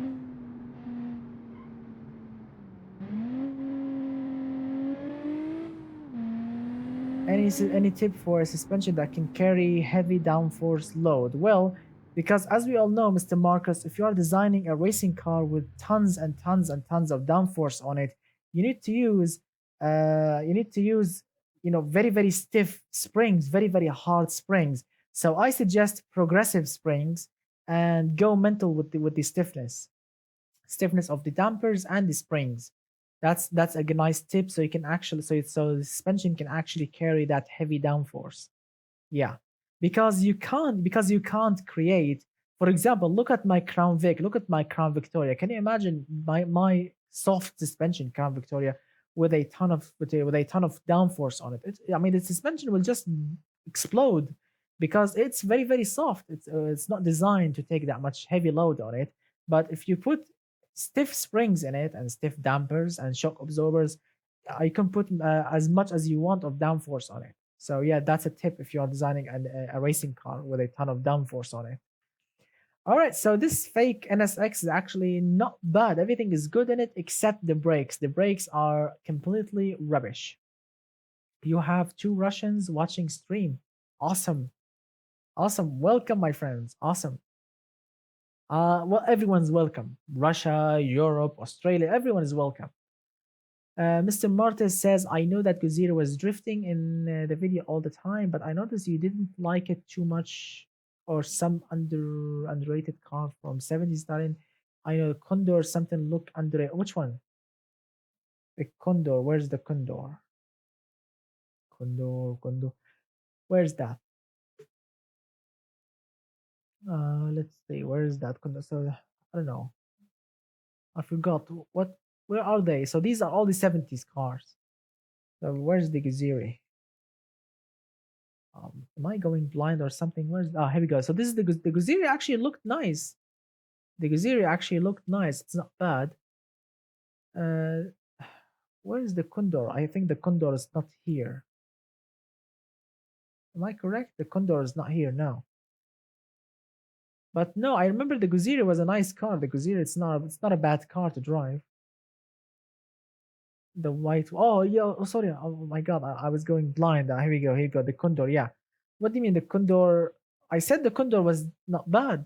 I said the Condor drives nicely. Yes, this one. The Condor drives nicely, and I love that this black plate. This one. I remember saying I love the black plate with the taillights. I remember I was saying that, but it looks very very basic. It looks basic, but good enough for the challenge. Yeah, I said, and I remember saying that. I said it looked very, very basic. It's like someone new to automation game designed it, but it's good enough for the challenge. I mean, I was never gonna disqualify this because I love that black plate back there. Also, looked good. It's not bad at all, but it's very, very basic. It's very, very basic, but I like it. I mean, I like it. Sounds good. It drives really good. I mean, not much horsepower to do a burnout, but you know what I mean.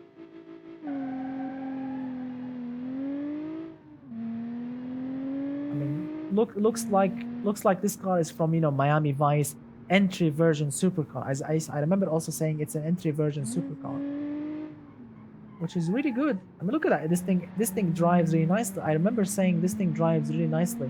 It can corner. It's grippy. The engine sounds really good. Look at that. It's grippy. And as we all know, 1970s cars are not grippy at all. They are just cars that wants to kill you. Or just cars, for showing off. Like Lamborghini Miura. And then the 80s you have the Countach. These cars are not for driving, they are just for showing off.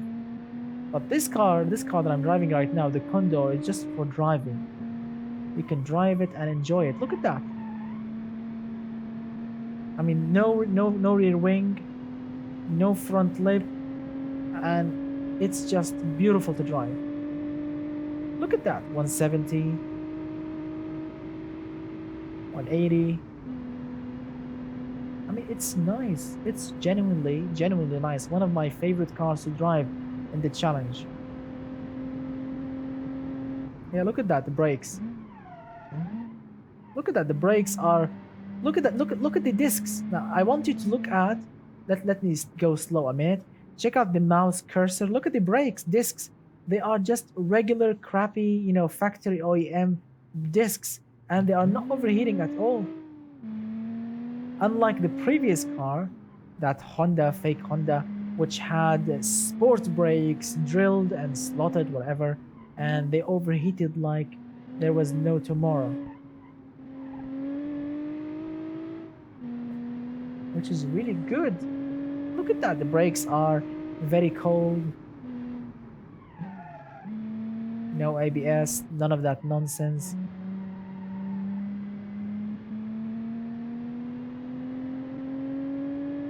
And it has regular brakes. Look at that, regular brakes. And if you actually notice, check out the rear brakes. The person who actually made this car, because this car is mid-engine, that means the engine is sitting back there. The engine is sitting right here. And a lot of people actually tune the brakes, the brake balance in a mid-engine car to have like regular brake base, which is not correct. When the engine is sitting back there, you need to make the brakes to the brake power to go a little bit more to the rear, so you can actually control the car around corners. Remember that when you put the engine up front, it's normal. You need better brakes up front. The brakes will work much harder up front than the rear ones. But with a mid-engined car or a rear-engined car, no, the rear brakes needs to work much harder than the front one. As you can see, look at the temperature. The front ones are less than the rear one. So this guy actually did it absolutely perfect. This guy actually tuned it mechanically, suspension, brakes, engine, gearbox. He actually tuned it to perfection, absolute perfection. Unfortunately, the design of the car, the looks of the car, the cosmetic, the fixtures, it's good, but it's basic. So this guy needs to learn how to make his cars to look more beautiful than this. But yes, mechanically, this guy did an astonishing job. I love this car. I love to drive it so much. This thing is a driving machine, not a looking machine, which is really awesome. This is like, a very, very nice car to drive in the 70s. Let me show you an example of not a badly made car, no. A car that looks good, but it drives not really what you expect. Yeah, let me show you that. And no offense, the car that I'm going to be showing right now, I mean no offense to the person who created that car, but in general, you need to tune it much better, which is this one, the Lisara. Yes, my friend, the Lisara. The Lisara, this one, I was expecting this thing to be, it looks good, and at first, this thing drove really nicely. Look at the details. Look at the Strada badge back there. Everything was absolutely tremendous with it on automation test track. But when I tested this thing on this track or on the city, it was absolutely all over the place. Look at that, because this car is front engined. And look at this. Look at it. I just want to drift. There's no grip whatsoever. It's really fun. No offense, Mr. Marquez. Look at that. There's no grip. This wants to grip. The drift. Whoa. Look at that. It wants to drift all the time. There is no grip whatsoever. For a fun car, look at that. Come on. Oh. I apologize, but I love it. I truly love the design of it. The design, you pulled a very, very awesome design, but the grip is not there. Yeah, that's correct. It looks very, very good. It looks absolutely astonishing. But look at that, no grip. No grip whatsoever. Look at that, it looks absolutely amazing. I mean, bravo, bravo for the design, the badging, the noise, the styling. Bravo, 10 out of 10. But grip, oh no no no. I mean, even look at that. Even the brakes are not bad. But yeah, I know that one. Yeah, I know this one. Yeah, on the side. Whoa, whoa, whoa. This thing. Look at that. It's a drift machine. It's not really a grip machine. So you can say it's a 1970s drift car ish. So you can say it's a 1970s drift car. With an open differential, it can actually be so much fun to drift it around corners. But the previous car was all about grip, performance, and cornering. This one is the opposite. This one is just having fun, sliding every corner, and looking good while crashing. Absolutely tremendous. I mean, all of you, all the people who actually participated did an astonishing job. I mean, even my car, look, even if I want to test you, even if I want to test the prize, the super, uh, I didn't actually do a good job as the previous car, as that, as that Condor. The Condor actually made a mid-engine car to perform absolutely amazing. I mean, even myself, I didn't do that. All right, let's test the multi. The multi. All right, here we go. Where is the multi? The yellow now. The yellow one. Multi. Where are you? Here we go. So this is the multi then. I forgot the specs of all the cars. I don't know the specs, but I remember the multi looked very nice. I remember it was driving very nice. I don't remember this thing being rubbish. No, this thing was actually very good. As a V8 up front, or sorry, back there. Look at that. Look at the exhaust looking absolutely funky.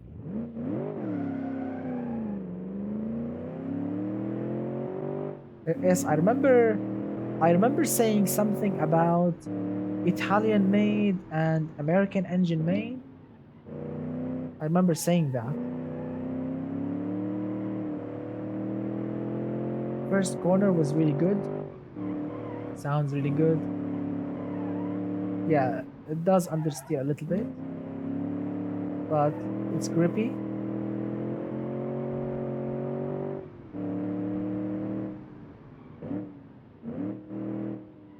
Devel 348. I don't know.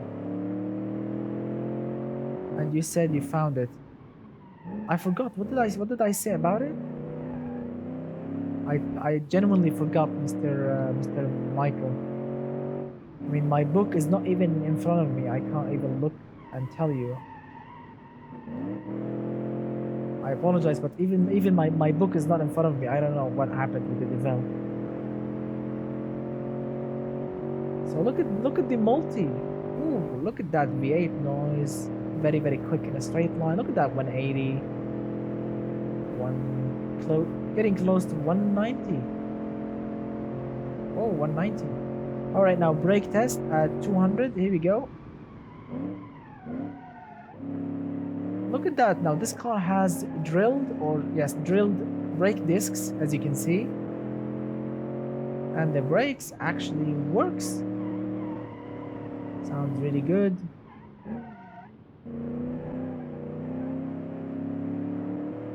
Who doesn't love a V8 rumble? Yeah, it's not really as sharp as the Condor.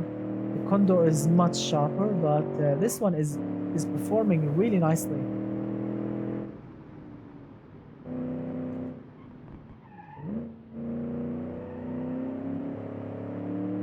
Huh.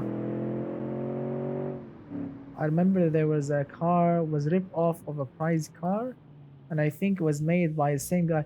Oh yes, I remember that one. Yes, I remember that one. Yeah, I remember that one. Yes, it was a rip off. Someone actually made a car that looked like, yeah, here we go, this one. He made a car similar to the prize car, the Mark 1. Yeah. Look at that. Let me show you the Mark 1, because the prize car was two versions. There was the Mark 1 prize car and there was the Mark 2. Yeah, check out. Now this is the Mark 1. Look at that. Now this is the car that I made for the as the prize for this challenge, which was the Mark 1. Now he made this. Yes, as you can see. Look at that. So it's super close. Wow, even the door handles are the same. Look at that. Even the door handles are the same. Wow. Let's see. We have the back vents. He also have the back vents. I think he want to go glass, but he went with mesh. He used the same rear wing. Same rear wing.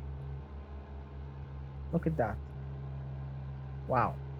So I have no problem. I have no problem with that. I have no problem with people copying, but it's not really what you call exciting to look at. I prefer something you made yourself, not something you copied. So check out the difference. Check out the difference between the Mark 1 and the Mark 2. So look at that. Now the Mark 1 had the same 3.5 liter V12, but this one here is naturally aspirated, running mechanical fuel injection. It was basic, as you can see, not much details. What I did is I upgraded it. Look at that, with better details. Look at that, better rear end. I removed the chrome rear bumper with a black one. Looked much better on it, as you can see.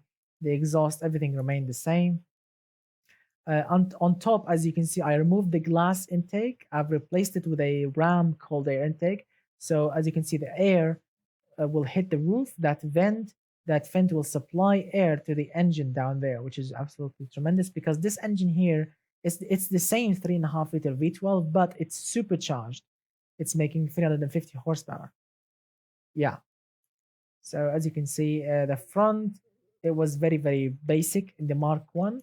The Mark 2, as you can see, I made it a little bit more aggressive, with more aggressive look, as you can see. Yeah. I've also replaced the chromey lines, the chromey bits, with black bits to make it more aggressive. Everything, the side mirrors, everything is just black. Also, we have now lines on the roof. Yeah.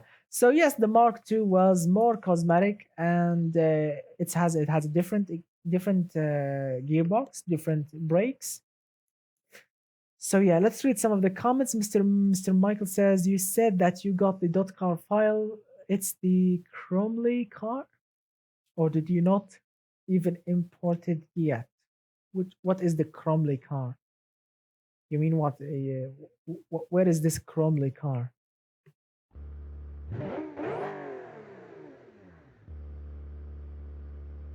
What is this Chromely car? Is it for the stream, or is it for the? Is it for the stream, or is it for the challenge?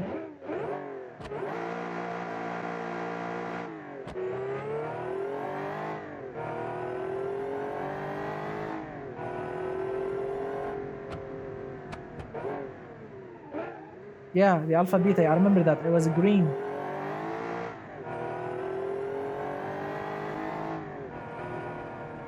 Yes, I told him the devil, about the devil. I don't have my book. My book is not in front of me. I don't know where is my book. I don't know what actually happened with it. I apologize.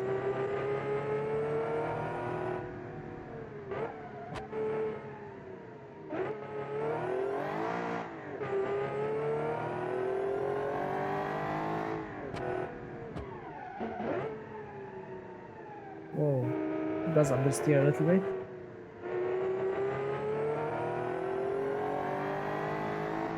Well, yes, the green Alpha from the 1970s challenge, yes, it looked very good.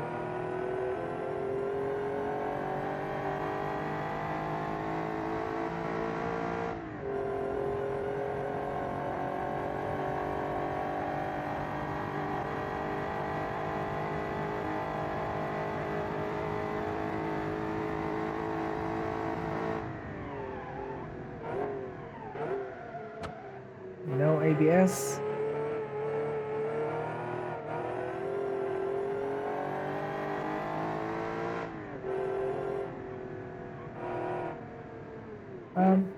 I'm sorry, my friend, Mr. Michael. It's too late. I really want. It's. I mean, it's getting too late, and maybe the next time. Keep it ready to the next live stream, Mr. Michael. Next time, my friend.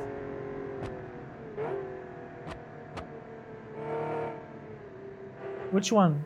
This one? Yeah, this one was a little bit slow in the challenge. Yeah, this one, the Mark II. It's not really what you call a handling car. It's more like, a straight line, little bit handling car. In a straight line, this thing will be a monster. But around corners, it's okay. It's okay around corners. So let's see. You mentioned the Alpha. The Alpha, yes, the Alpha actually looked very good. Also, the Monza, if you actually remember. Now, this is the Alpha that you have mentioned. And then I'm going to show you look at that. Now, this is the Alpha that was designed by the Alpha creator. Yeah. Now, the Alpha actually looked not bad. Yeah, looked nice.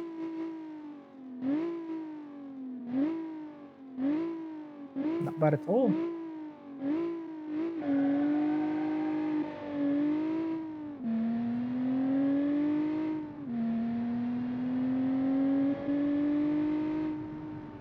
Not bad.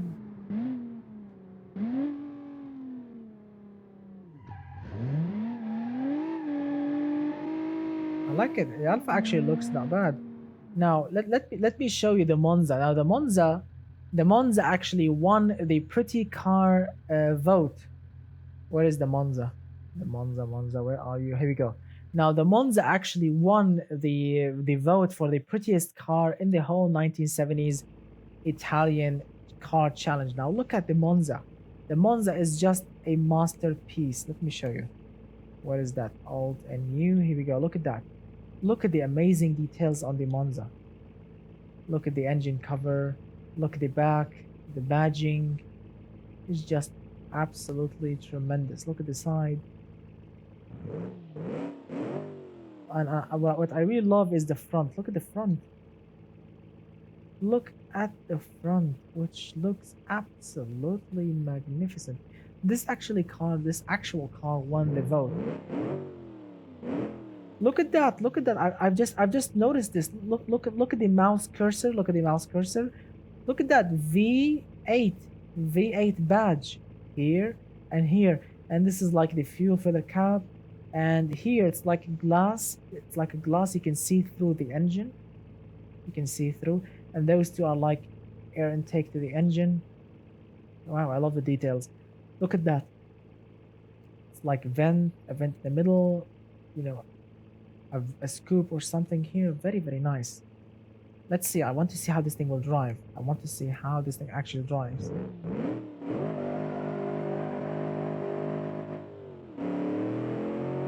I remember driving this thing, and it was a little bit slow.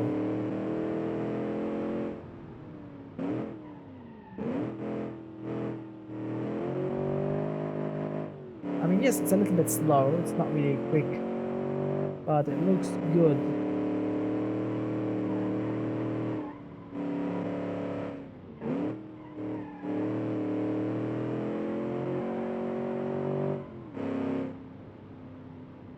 Well, Mr. Martez, I was actually speaking of designing cars. I was actually looking at some forums, some automation forums, and I've seen some breathtaking cars. I mean, when I was actually reviewing your cars for the 1970s Italian Challenge, I was looking at those forums and I was absolutely shocked with what I saw. I mean, really, really breathtaking cars. People actually are designing amazing looking cars, but unfortunately, if we want to design similar cars, it will take us maybe weeks to design a single car, which will take so much time. I mean, yes, I made some breathtaking cars in the past, but usually, or most of the times I just make a car in half an hour, in an hour maybe max. But those guys on the forums, they just go fully on like weeks. One of them is actually making like a lineup of the same car, same pickup, I think. And he said it took him nearly a month to design the car from ground up. A month. Come on, dude, it's automation game. He was talking about suspension tune, endless testing in BeamNG. Can you imagine actually driving those cars? Those cars on the forums are like built to perfection. The suspension, the engines, the design. Oh, it's just perfection. But I don't want to do that in the on the channel because I only give like a full week on the challenge. I don't want to give you like a month and then at the end people will just send me basic cars because in every challenge, in absolutely every challenge, after the rules video is released, like 5 minutes after, 5 minutes after the rules video, people will actually submit their cars. I mean, 5 minutes only. I mean, why the full week limit? Why the full week? Deadline, because people actually submit after 5 minutes. But to be fair, I need to give a full week so everyone can actually participate. But those guys on the forums are just crazy designers. Yeah, some people actually, yes, as I have mentioned, Mr. Martes, some people have an eye for designing great looking cars. I mean, I always try hard to copy some great real cars looking, but I mean, I end up with a crazy bad looking crap. But as you can see, the Monza. I mean, look at that. Let me show you. Let me show you some. Let me show you some great cars. Look at that. So the Monza is a great looking car. Also, you have the VC Lab. The VC Lab. I loved the VC Lab also, which looked absolutely magnificent. Look at the rear of the VC Lab also. Look at that. It's a two-tone color. Look at that. Some people will look at the VC Lab and they will say it's a basic car, but look at the badging on the side. Look at that. Look at the rear. I mean, absolutely tremendous. Even the front, it's really nice looking car. Also, let me show you something else. Where is that? There was also the Cookie Monster. The Cookie Monster, he actually knows how actually to design cars. Have you actually seen what the Palomino on the ads? No, actually, I didn't actually open the automation ads. I mean, look at the Cookie Monster. It may look also, basic in some ways, but with the pop-up headlights, sides, the rear is looking actually not bad. So these cars are really nice looking cars. But I will check that. I will check that car when I finish this live stream. So as you can see, people actually knows how to create cars. I try hard, but some people, as you have mentioned, have a special eye for that. Look at this one. This car. He's also looking absolutely tremendous. Look at this one. Look at that. Look at that. It's called the Fornasare, something like this. Look at this one. Looking absolutely awesome as well. Look at the badging for Nasri. I mean, really nice looking cars.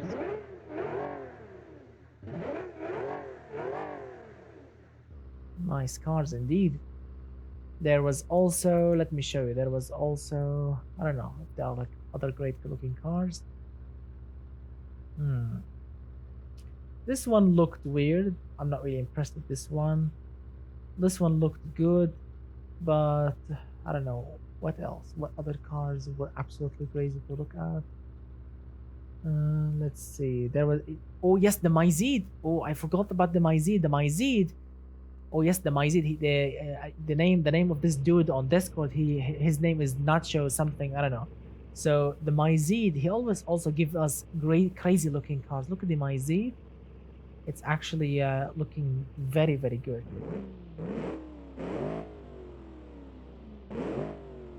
Also, that's correct, Mr. Martez. If you spend so much time designing a car, it will look bad. It will drive bad. Sorry, but the Myzid. Look at the Myzid. He spent so much time creating his car, but it drives good. He actually won the quickest car prize. His car looked good, and he actually won the quickest car. Hello, Mr. Holy Cow Gaming. Hello, my friend. So yeah, he actually won the quickest car. So his car looked good and it was the fastest one.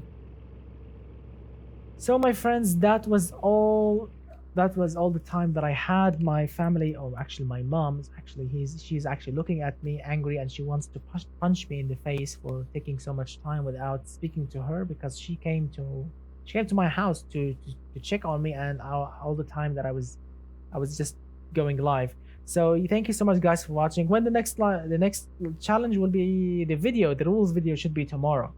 I'm gonna be recording the rules video tomorrow, and then hopefully you will be starting creating your sleepers. Hopefully tomorrow, my friend.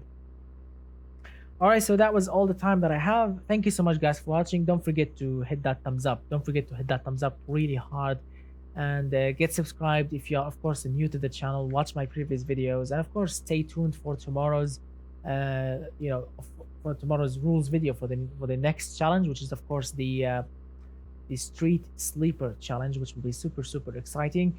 Thank you so much, guys, for watching. Don't forget to check out my Patreon page. I have all my crazy cars on it, the link in the description below. And you can pay, we now have t-shirts, aprons, cups, all that nonsense also on the BN shop, the link in the description below. And that was all, my friends. Thank you so much, guys, for watching. Big thanks, of course, to my current patrons, subscribers. You guys are absolutely awesome, if you are live, of course. But yeah, so many crazy things that you might be doing tomorrow. So thank you so much, guys. Thank you so much, Mr. Michael, Mr. Archman, Mr. Martez, Mr. Holy Cow Gaming, and all of you, my special crazy friends, for joining my Mr. Patata, of course, Mr. Vlad, Mr. Who else? Sorry, I don't speak Russian, but I'm gonna say our Russian friend. Let's see who else joined our live stream. Mr. PLK. Who else? Who else? Who else? My Mr. Cosmin Z, Mr. Tabs, Mr. Abdurrahman Ataybi. All of you guys, thank you so much. For Mr. The Blue also, Mr. ADI, Mr. Spotless Gaming. Thank you so much, guys, for joining my live stream. You are absolutely awesome, and I always have so much fun, watching you joining. First people before everyone. And Mr. Archman, of course, thank you so much, guys. I will see you very, very soon. Wish me luck. I wish you all the luck in the world, of course. Keep practicing on automation, because the next challenge will be absolutely brutal. And good night, and goodbye for now, my friends. Have an amazing weekend. Where is my cup of tea? Here we go. Control and F8, I guess. Yeah, I guess. All right, good night, guys. Good night.